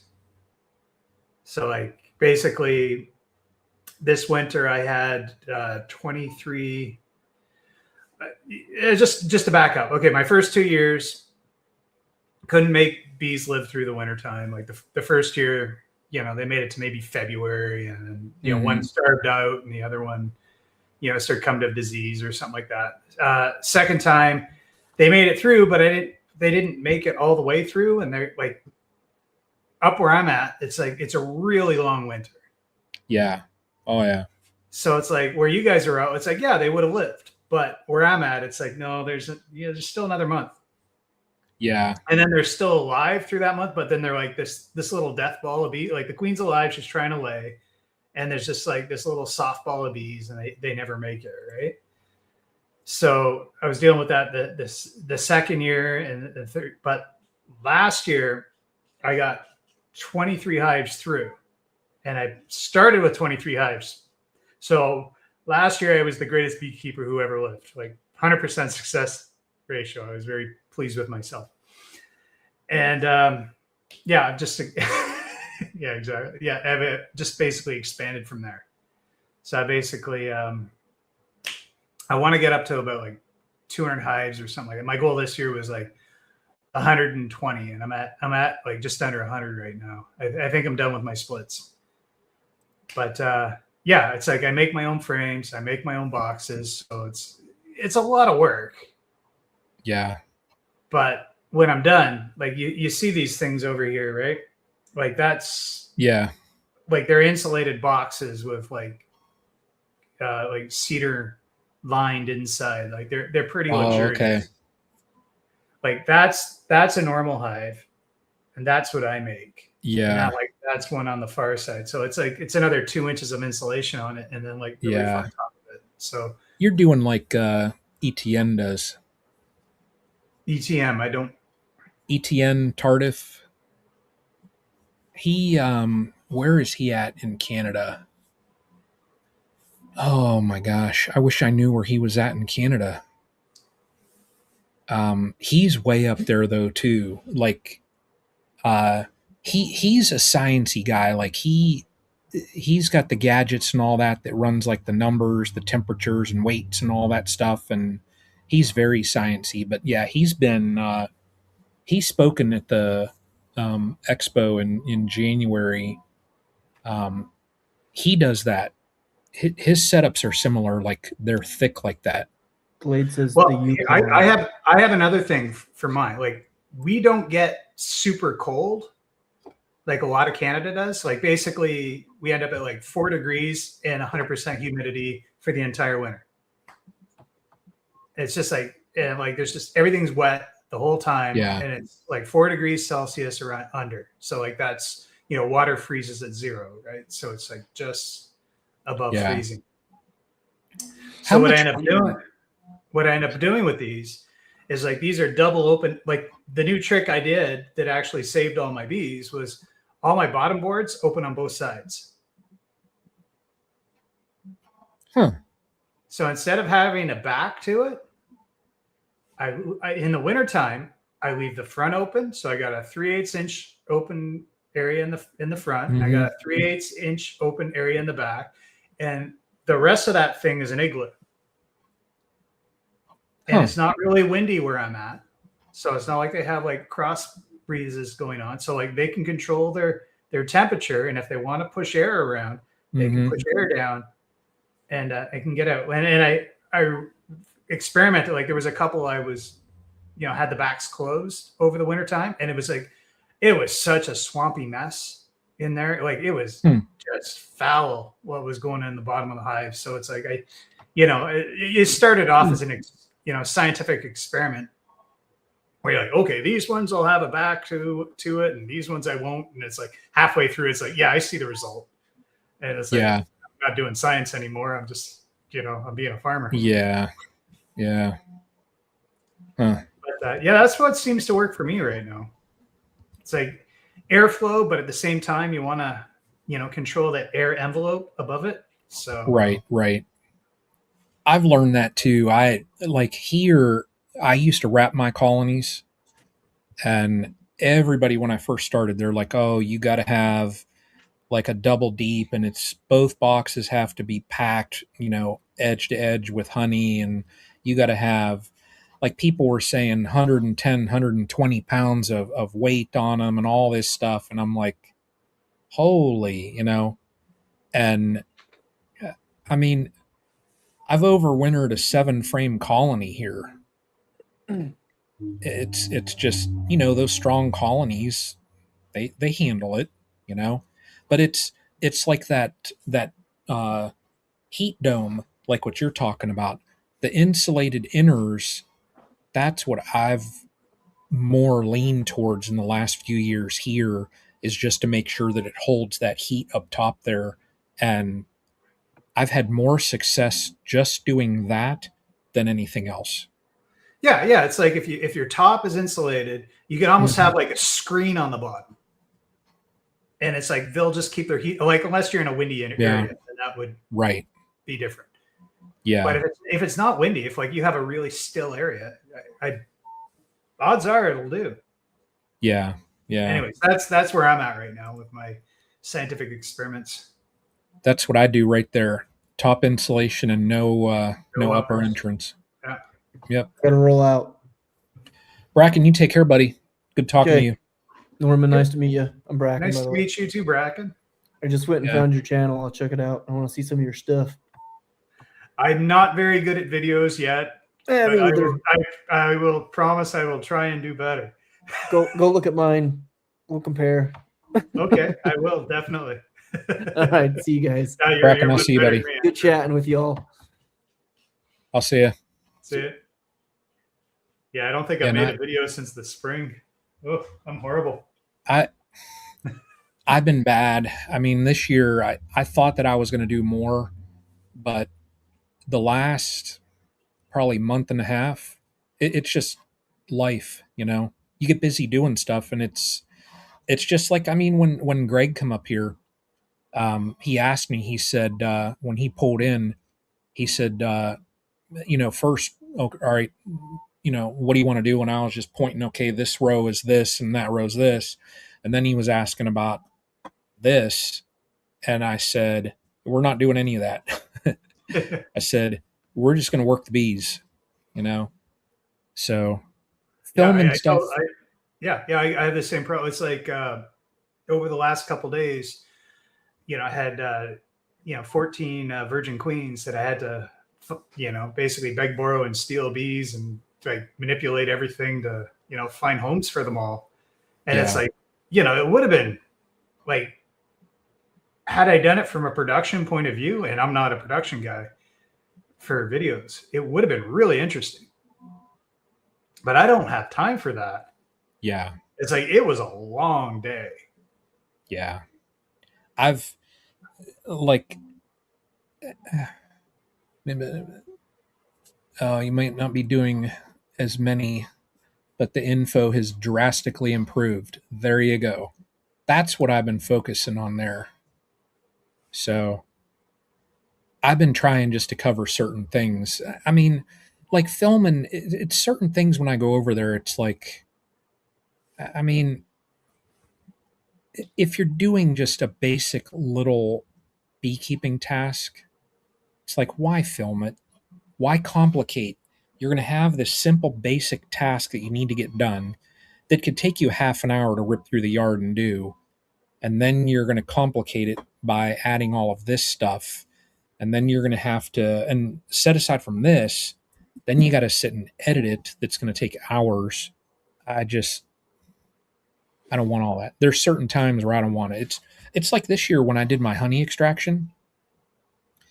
I didn't film any of it. I started and then I stopped because I'm like, who's going to watch this?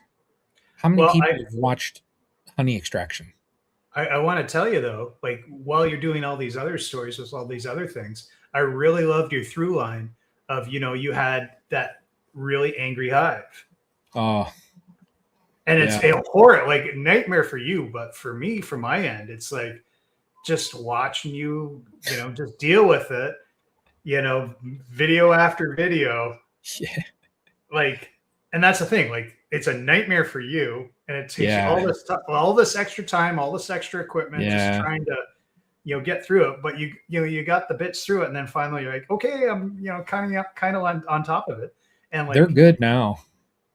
How many videos did that span where you're talking about those bees? Gosh, I don't know. I mean, that went what, month and a half or so, just for the whole entire thing. But they're almost to the point now, believe it or not, where I can go over there. And I mean, like the other day when I was over there, I walked out and I mean, I was standing right next to him and I didn't get tagged by a single bee. None of them bumped me, nothing. Isn't that amazing? It's, well, to me, like I was talking to Greg about it and, I was expecting when I requeened them, I was expecting at least like a month to probably 6 weeks before everything kind of mellowed out. Just because I was thinking, all right, what eggs, larvae that were already existing, that's going to have the same genetics as the queen. So I'm going to have to wait for those things to cycle through all of their roles inside, then become foragers and get angry and still attack me. So I to be honest, I was thinking that I was going to have another month and a half of getting lit up. And within a week, it was night and day. And like now, I mean, like they've been in there. I mean, I could go back in my phone, but I think they've been in there like a month now. Let me see, what was it? So July 13th. So it hasn't even been. It's been what, 1, 2, 3, 4. So it's been 4 weeks, and I'm almost to the point where like years ago I used to work some of my colonies in shorts and a t-shirt and then I'd just put the veil on. Mm-hmm. I'm almost to that point again.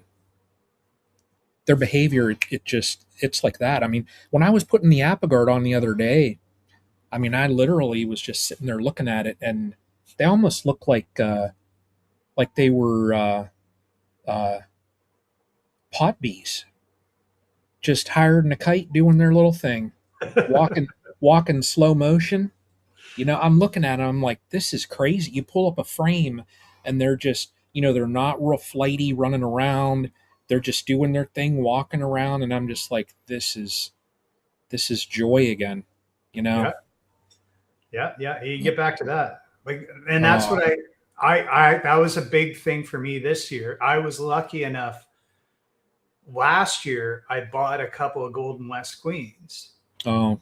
And I got one particularly, I got one, like I got a golden ticket with this one particular bee, and she's still alive, and she's my awesome. $1 million queen.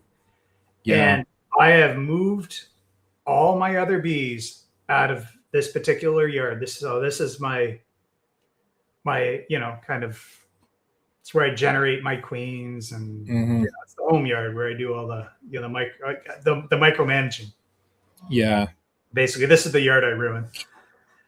And even still, like as I move the bees out to other yards, like I have 3 yards. My golf course yard used to be, it was a little aggressive, and like basically I started with New Zealand bees there, and then I've replaced all the queens, and now they're all pussycats. And I'm like, and it's like I can wear a t-shirt, and like I always wear a veil because I don't want to get stung in the face because Mm-hmm. you can't go around with a black eye. It's like, what'd Right, your wife right. bring you? Don't ask me. Don't talk about my wife. Yeah. Do you guys have, since you're on an island up there, do you guys have like many feral colonies? No, it's too cold. So you can control pretty much everything then. Yep. We get there's a lot of swarms that happen, but that's because people bring, they bring bees in. Like there's a lot of people who have bees, but bees can't really overwinter that well on their own unless it's an abandoned building or something like that. Oh, like, sure, yeah, there is oddball cases, but no. If every time I catch a swarm, it's somebody's bees. Oh, okay. And there's no shortage of that. Like people lose bees all the time. Yeah. And people buy, like, basically up here, everybody wants to get their bees as early as possible because it's like we get this kind of false spring in February. It's not spring, but we think it is. And like the trees start putting out blossoms, and then there's a little bit of pollen, and, by March and all that. So people want their bees early. So the only way you can get bees at that time is you got to import them from Australia or New Zealand. So there's a lot of those bees that have had summer, and they're basically just, they're package bees with a queen that have traveled with the new queen, and they come up, and then you kind of get what you get. Whereas last year I got a couple of those Golden West queens. I'm like, oh man, they're something else. They're just so. I'm liking them so far. Yeah, if you get a good one, like they're not all the same, because I had a good one and I had like I won't say it's a bad one, but it wasn't it wasn't what the one on the left was. Yeah. Kind of, right? So like you're gonna have some variation, but if you find yourself with a good one, like I really recommend you take graphs on that, because my whole yard, it's like on t-shirts and a veil. I wear shorts. It's like, yeah, sure, I still get stung, but it's because I do something stupid most of the time. Or like hangover bees.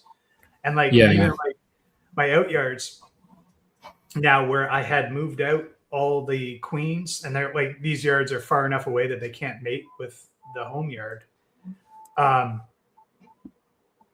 I've moved enough of the Golden West stock out there that they're not mad either anymore. So now I can go to an out yard, not wear a big thick bee jacket anymore, which is I had bought this year that like olive kind of jacket that I have. Oh, the tactical one. Yes. What do you think? So definitely, if you have bees that are prone to tag you, don't wear it, because you will get tagged. They can sting you through it. So if they're very aggressive, you're going to get lit up. Now, all you have to do is pull the cloth, and the stinger's going to come out. But if you have very aggressive bees, it is just not going to work. I now am back wearing that jacket, and the reason why I got it is because of how light it is. I sweat like a pig. I do. Every time I'm over there, and I'm 200 pounds, so every single time I go over there, I like have extra shirts that I keep in my honey room, because every time I'm done, I'll take my jacket off, and literally I'm sweat clear down into the pants and that. Why are you wearing a shirt under your jacket if you're so hot? I would be lit up, and people don't want to see that. So they wouldn't see it. I'd lose 5,000 subscribers overnight if I did that. But That I tell you what, jacket. it's the only reason I want a full suit.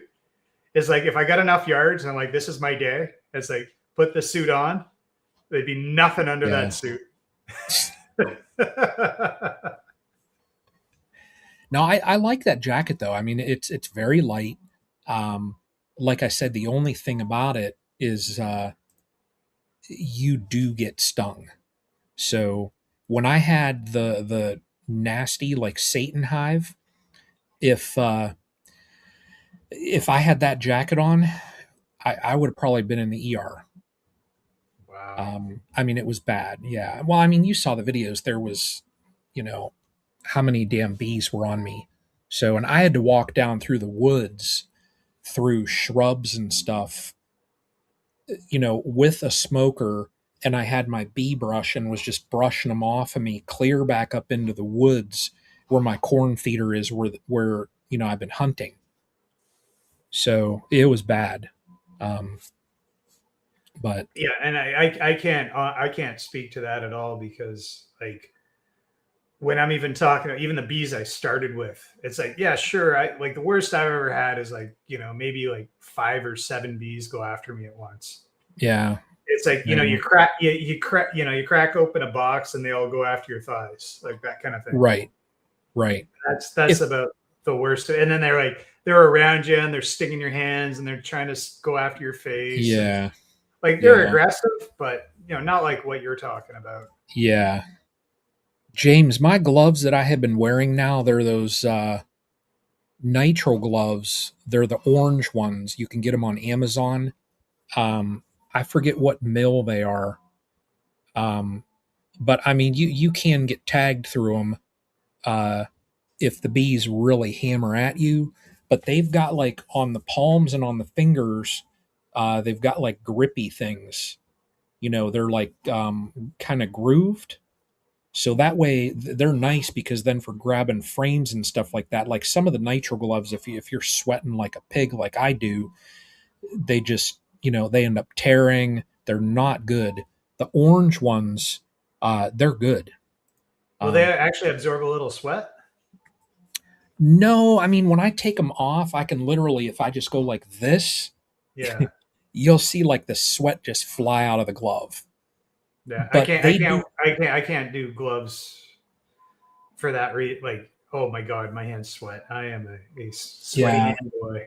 These, let me see, because I know they'd be in my Amazon, but I forget who recommended them.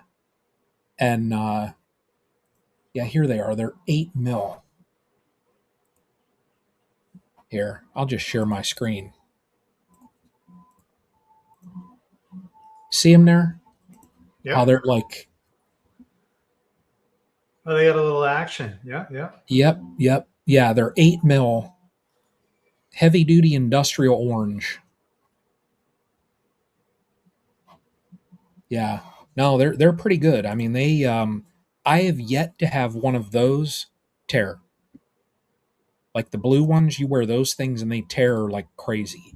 Yeah, the blues and the blacks, they're garbage. Yep, yeah. They're garbage. Those orange ones,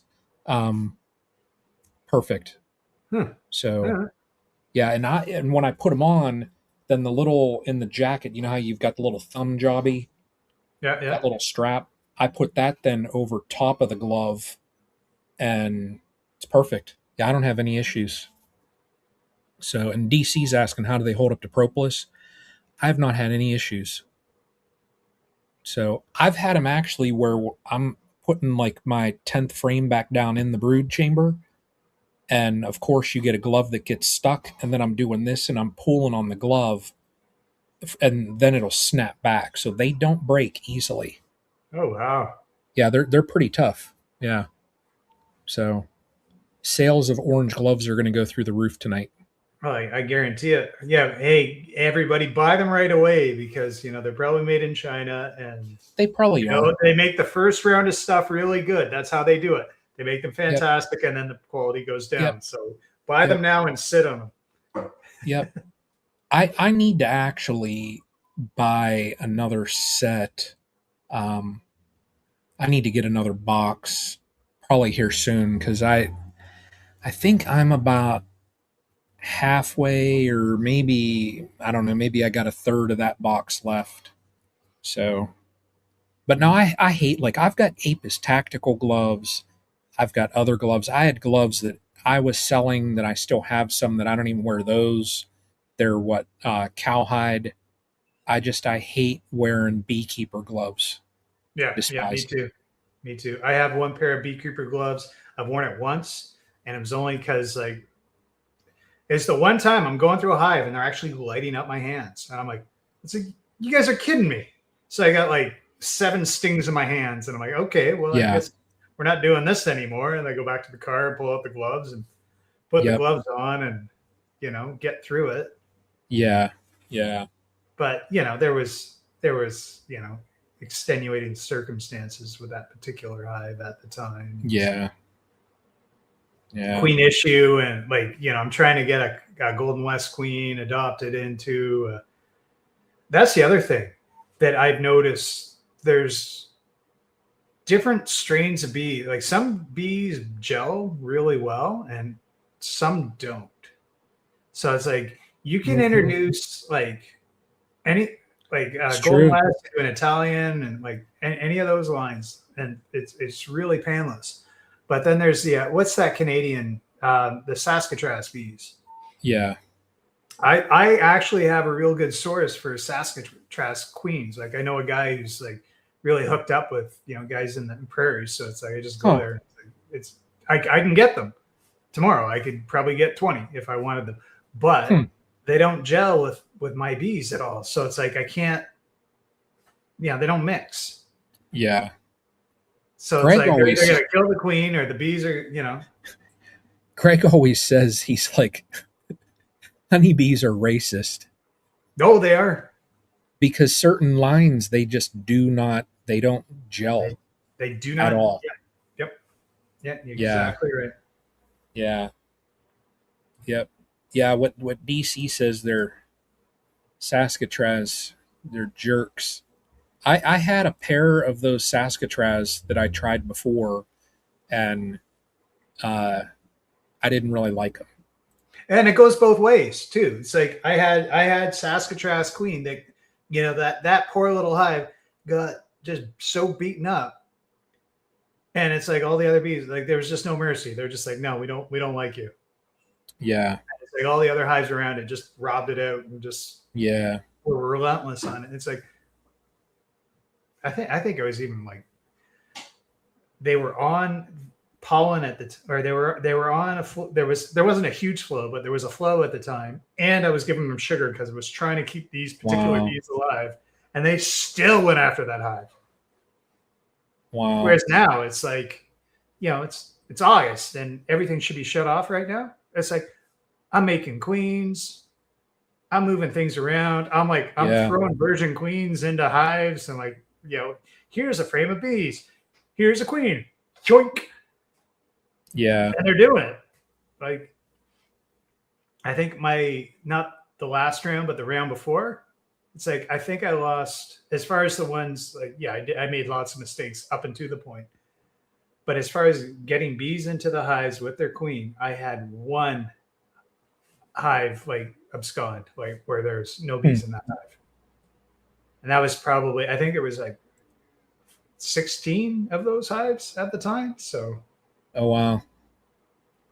I've got a couple more Golden West coming next Wednesday. So I've got my entire back row that I have. I want that entire row to be Golden West. So now I've got a couple extras. I probably am going to end up selling probably 2 or 3 of them, but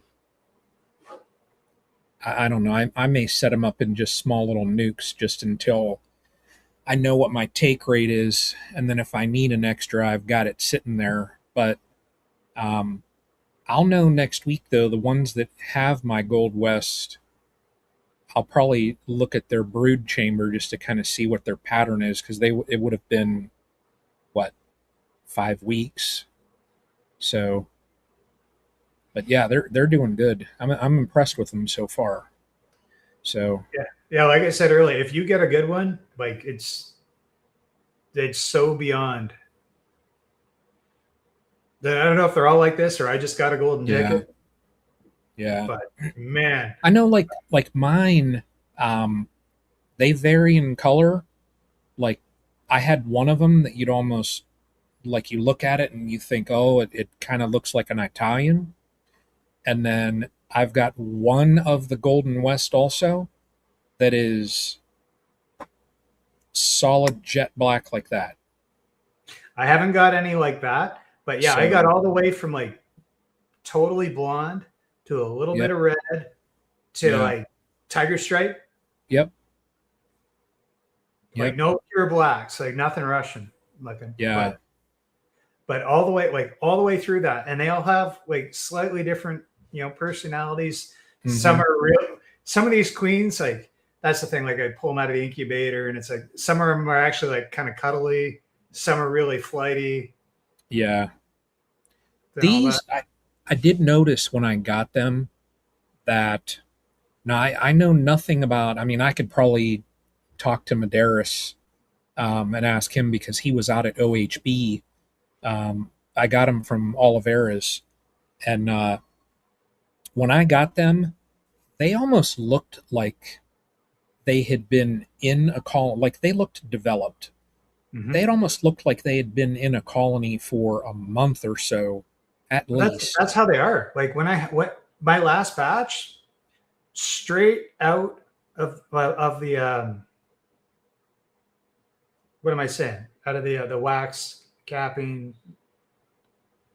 What's the term? Or like it just emerged from the wax. Oh yeah. Anyways, I know what you're talking about. Yeah. They come out. They look like they're mated queens. They're huge. Yeah.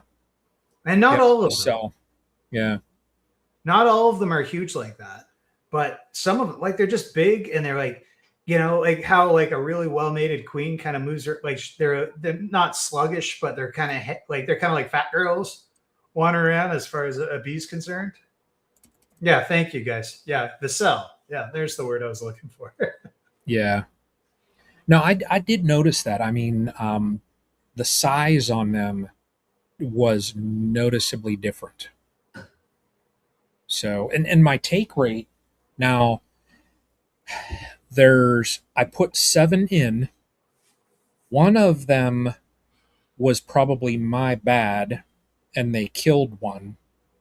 But the other 6, they all took. I've seen them every time I've looked in the brood chamber. I've been able to find them. They're not like hiding in any corners or whatever. So they're not like real flighty.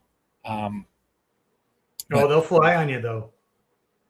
I haven't had any jump out and fly yet. So we'll see. I'm saying be very careful. I've done this probably 10 times now, and I did it again tonight. It's basically I had put 14 virgin queens in 14 hives that I had to manipulate, like big hives, yesterday. Successful. But I had one queen that was earlier. So like my first 3, the first night, it's like I had to move quick. So it's like, okay, I can put them here, here, and here. And I had a styrofoam nuke where I jammed this queen into. It's like, here, there's bees in there. Have at her. So she's in there. So 2 days later, I grabbed her tonight and she's all like, she's not moving quick. She's like not sluggish, but she's nice, slow, happy bee with her, her buddies. And I want to grab her and I want to put her into the queen, like basically the hive I was using to draw out the cells and cap the cells, because it's like I'm done for now, right? So it's like you guys get to be a hive, right? So I'm trying to grab her, and then she's just getting quicker and quicker as she's running around this, the tiny little frame, and I'm like, that's like I just can't grab her, just can't grab her. And then I finally get her in my hand, and I go to push her towards the entrance. And then she just flies. And I was like, no. And I'm just like, just grabbing at her. And she's gone. I've had a couple fly. Yeah, but it's been like what Bruce said earlier. It's same darn thing. I'll pop like the cork out just to do a manual release, and she just goes and just flies straight up, and I'm just like, well, there goes $40. Yeah. Yeah, it's worse up But, here. That's $80 here. That's $80 Canadian. oh, that's crazy. And that's the other thing. Somebody said I had one fly back. And that's the thing about my yard. It's like between all the queens that are mating and flying around, like they don't end up in the same hive that I started them in half the time. I swear they swap around. And it's like at the same time, the hive that I wanted to put this queen into, I had just pulled out all my cells today, which was day 5. And I started and it wasn't a rockin' hive. It was good, but it wasn't like chocker block. And basically I had done 75 grafts in it. They had you got to understand my system. I do they're kind of like double deep frames, right? Anyways, so I pull it out, and it's like there's supposed to be 75. There was 36 that they had drawn out, and they had killed half of them off. They had drilled holes in it, so it's like I ended up with 16 or 15. Wow. So it's like, okay, well that's fine. That's all I need. And really, at this point in my life, it's like I'm doing grafting for just the experience of a grafting, right? Yeah. So, and I do not. If I had 75 queens, it's like, dude, I got 75 hives. Yeah. Yeah. It's like I could do 75 queens like every 5 days if I wanted to, right? Yeah. It's like I have no need for all this. I was going to start I was going to throw my hand in and try grafting, but I'll tell you from what I did this year though with that Demaray, you have no idea how many cells. Like when I would go back, just when I would move frames up, Justin, thank you. When I would move my brood up, and then have to go back and just check for cells and smash stuff down. Every time I did that, I was probably crushing 40 or 50 cells. That's true, but is that the particular queen that you want the cell from? Well, so they will be. That row, my back row where I'm going to have the Golden West, that's going to be the row that I demo. But is it every single one of those Golden Wests that you're going to want the cells? This is where grafting comes in. It's like, yeah, like you're right. But if you want that one and you want 100 of those, and not that you want 100, but you want 30 of those. It's like these other ones, they're pretty good, and it's like you'll see what you get, but that's what you want. You can control it better. It's another tool in your toolbox. And it's really at first it's very intimidating and it's kind of hard. But if you get like spectacle, I'm using 2.5. I got a set. I bought it off Temu. This thing, I could put different. It's got the little light in the forehead. Yep. And all the different lenses I can put in, all the way from 0.5 to 3. That and I just set up an area, right? I heat it up. The area is nice and warm. Got super bright lights. I'm not using the headlamp or anything. It's it's a tool in your toolbox. Right. Yeah. And then at first my hands would be shaking when I'd do it, and it's like, yeah, you're gonna screw it up.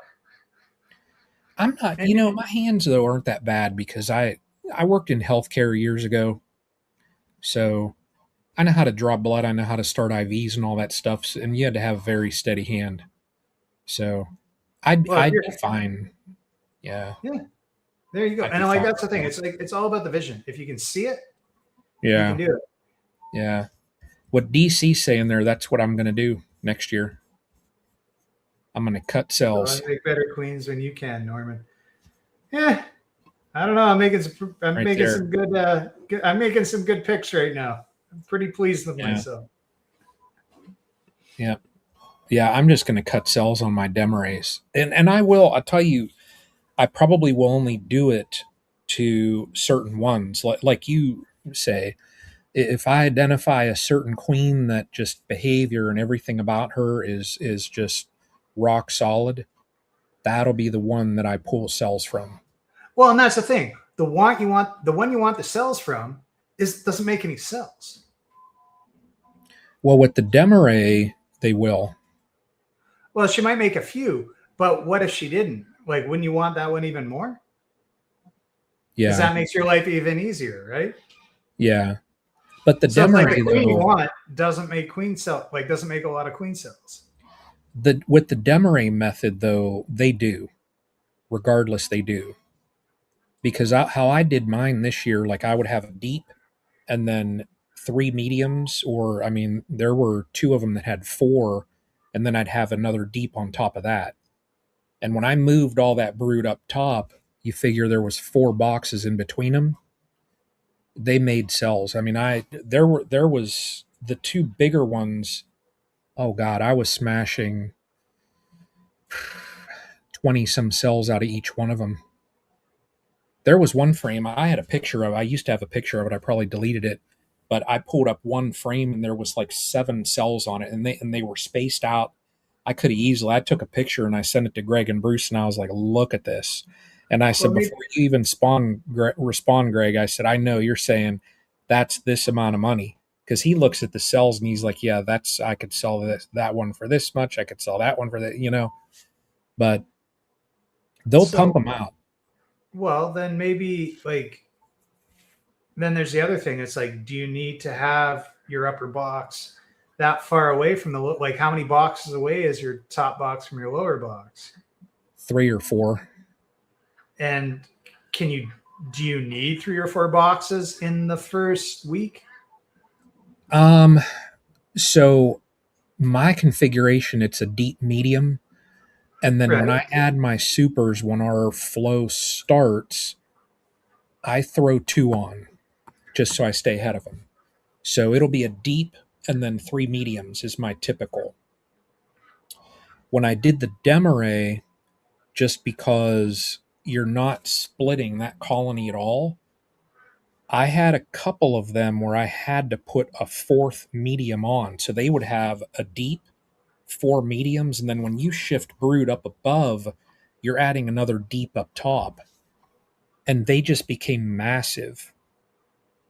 So, and when you shift all of that up top, they're going to think, hey, we don't have a queen, so they're going to make cells. That's what I found was the easiest darn thing. They pumped out honey for me, and they were pumping out cells like mad. Now, I didn't need any cells this year, but next year, I may. Well, we'll see. What I'm thinking for you, because you don't have a massive yard. I'm just thinking, if you Demaray it, and it's like, okay, so you got your deep and your medium, and then you put another medium, and then you got your another deep on top. Yeah. And if you put your Demaray there, just for a couple days, that's probably small enough so that you're going to get past day 4 or 5, and then you could put a bunch of lift that box up again because it's empty. It's not going to weigh much, right? Like all you got in there, in there is brood, right? And then you can lift that up, and then you can put all the boxes in you want in between. Yeah. And then by doing that, they're not going to try and make queens on you. Yeah, they all did. When I did that Demaray this year, they all. Because I was doing Demaray this year, and I don't know if it's like my hives are actually relatively very airtight because there's the walls on them are about 3 inches thick and there's tape. So it's kind of a nice plasticky seal. So it might be just the lack of airflow, but I did not have any problems with that this year. But I couldn't stack 5 high. The best I ever did this year, it's like I had one hive that I had maybe three deep supers on, and that was aggressive, and I didn't need I don't know if I've got No, that's not. I don't know if I have a picture of my yard. Was that Demerade?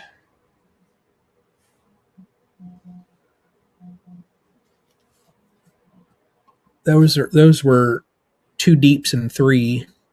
There you go. Yeah, and they were plastered with bees. So let me see. Yeah, there's another one. It was what, a deep, 3 mediums deep. So and then there were, I would I would take the lid off of those, and there were bees that were spilling out of the darn top. There were so many bees in those darn boxes. That's the only one thing with the Demerey is the colonies got so darn big. Oh, they're so nice. Oh, you they're never amazing. pull anything out of them.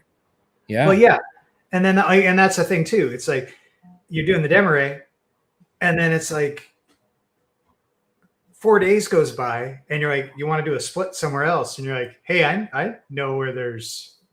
Oh yeah. I know where there's frames where there's no queen. Yeah. And they basically, if they've drawn anything out, I can knock it down right now. So it's like you just like, yep. And thank you. I could easily, I mean, like next year, I plan on, at least I want to try and Demerey 8 or 9 colonies. If I can do my entire back row, I'm going to do that back row. Yeah. And if I do 9 colonies, you figure when I shift that brood up, I could always take a frame of brood from, each, even if I do like 8, I could take 8 frames of brood out, make a strong split. Oh, that'd be an insane split if you put 8. Throw a mated queen.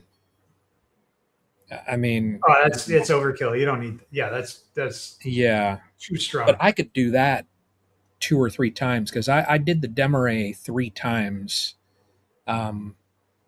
And I mean, if I did that 3 times, I'd have 3 massive splits. And I'm really not, by pulling 1 frame of brood out of one of those giant colonies, you're really not hurting. Yeah, you're not doing anything. Yeah. No. So, yeah, next year I'm going to play a little bit. We'll see. But well, exactly. That was the thing. Like all of these hives here, like probably half of them I Demerayed, and it's like I meant to Demeray them, and it was like no, and the one that actually got to kind of stay a Demerey, it actually didn't become a Demerey because then I put a double screen board in it and used it. No, I just kept robbing them blind. Like it was amazing just to have the resources available. Oh yeah, to expand. It was just so nice. I know. Yeah. I know. I'm looking at the time. It's almost 10:40 here. I think I'm going to bounce in a minute. Oh, fair enough. Yeah, it's only 7:30 here. So yeah, your 3-hour difference. I'd get at the midnight hours if you'd keep talking to me. Oh yeah, I'd be up late too, and then I hate waking up early in the morning. So I mean, granted, I work at home, but even still, I got to be on the computer early. Yeah, fair enough. Well, it's good to finally chat with you, Brian. Yeah. I see you around all the time. You know what I do a lot of times, like when you're on Charlie's and stuff or Bill's, I'm sitting here listening to it, tinkering, doing stuff. Yeah. And I do the exact same thing when you're doing stuff. So that's what I do all the time. You have entertained me many times, and you kept me distracted. And I appreciate that about you. Yeah. Yeah. It was good talking to you, man. Yeah, you too. You too. Well, and Bracken as well. Yeah. Everybody I know, as far as Greg and Bruce, I think we are only going to do the first and third Wednesdays of the month. I think as far as us the stream team folks, I think we're looking at just those 2 Wednesdays of the month. I'm going to do the others. So as far as like when Greg and Bruce are on, I don't know, like a rotation. I don't know how we're going to do that. We'll probably just bounce between those 2 guys, but I'm going to pick up the other weeks. So in the weeks when I just kind of do like tonight, I'll just throw the link out there, and whoever wants to join in and chat. So, but no, everybody, appreciate you all. So, and Norman, you take care, buddy. You too. Good night, Brian. Yep. I'll see y'all. Good night, everybody.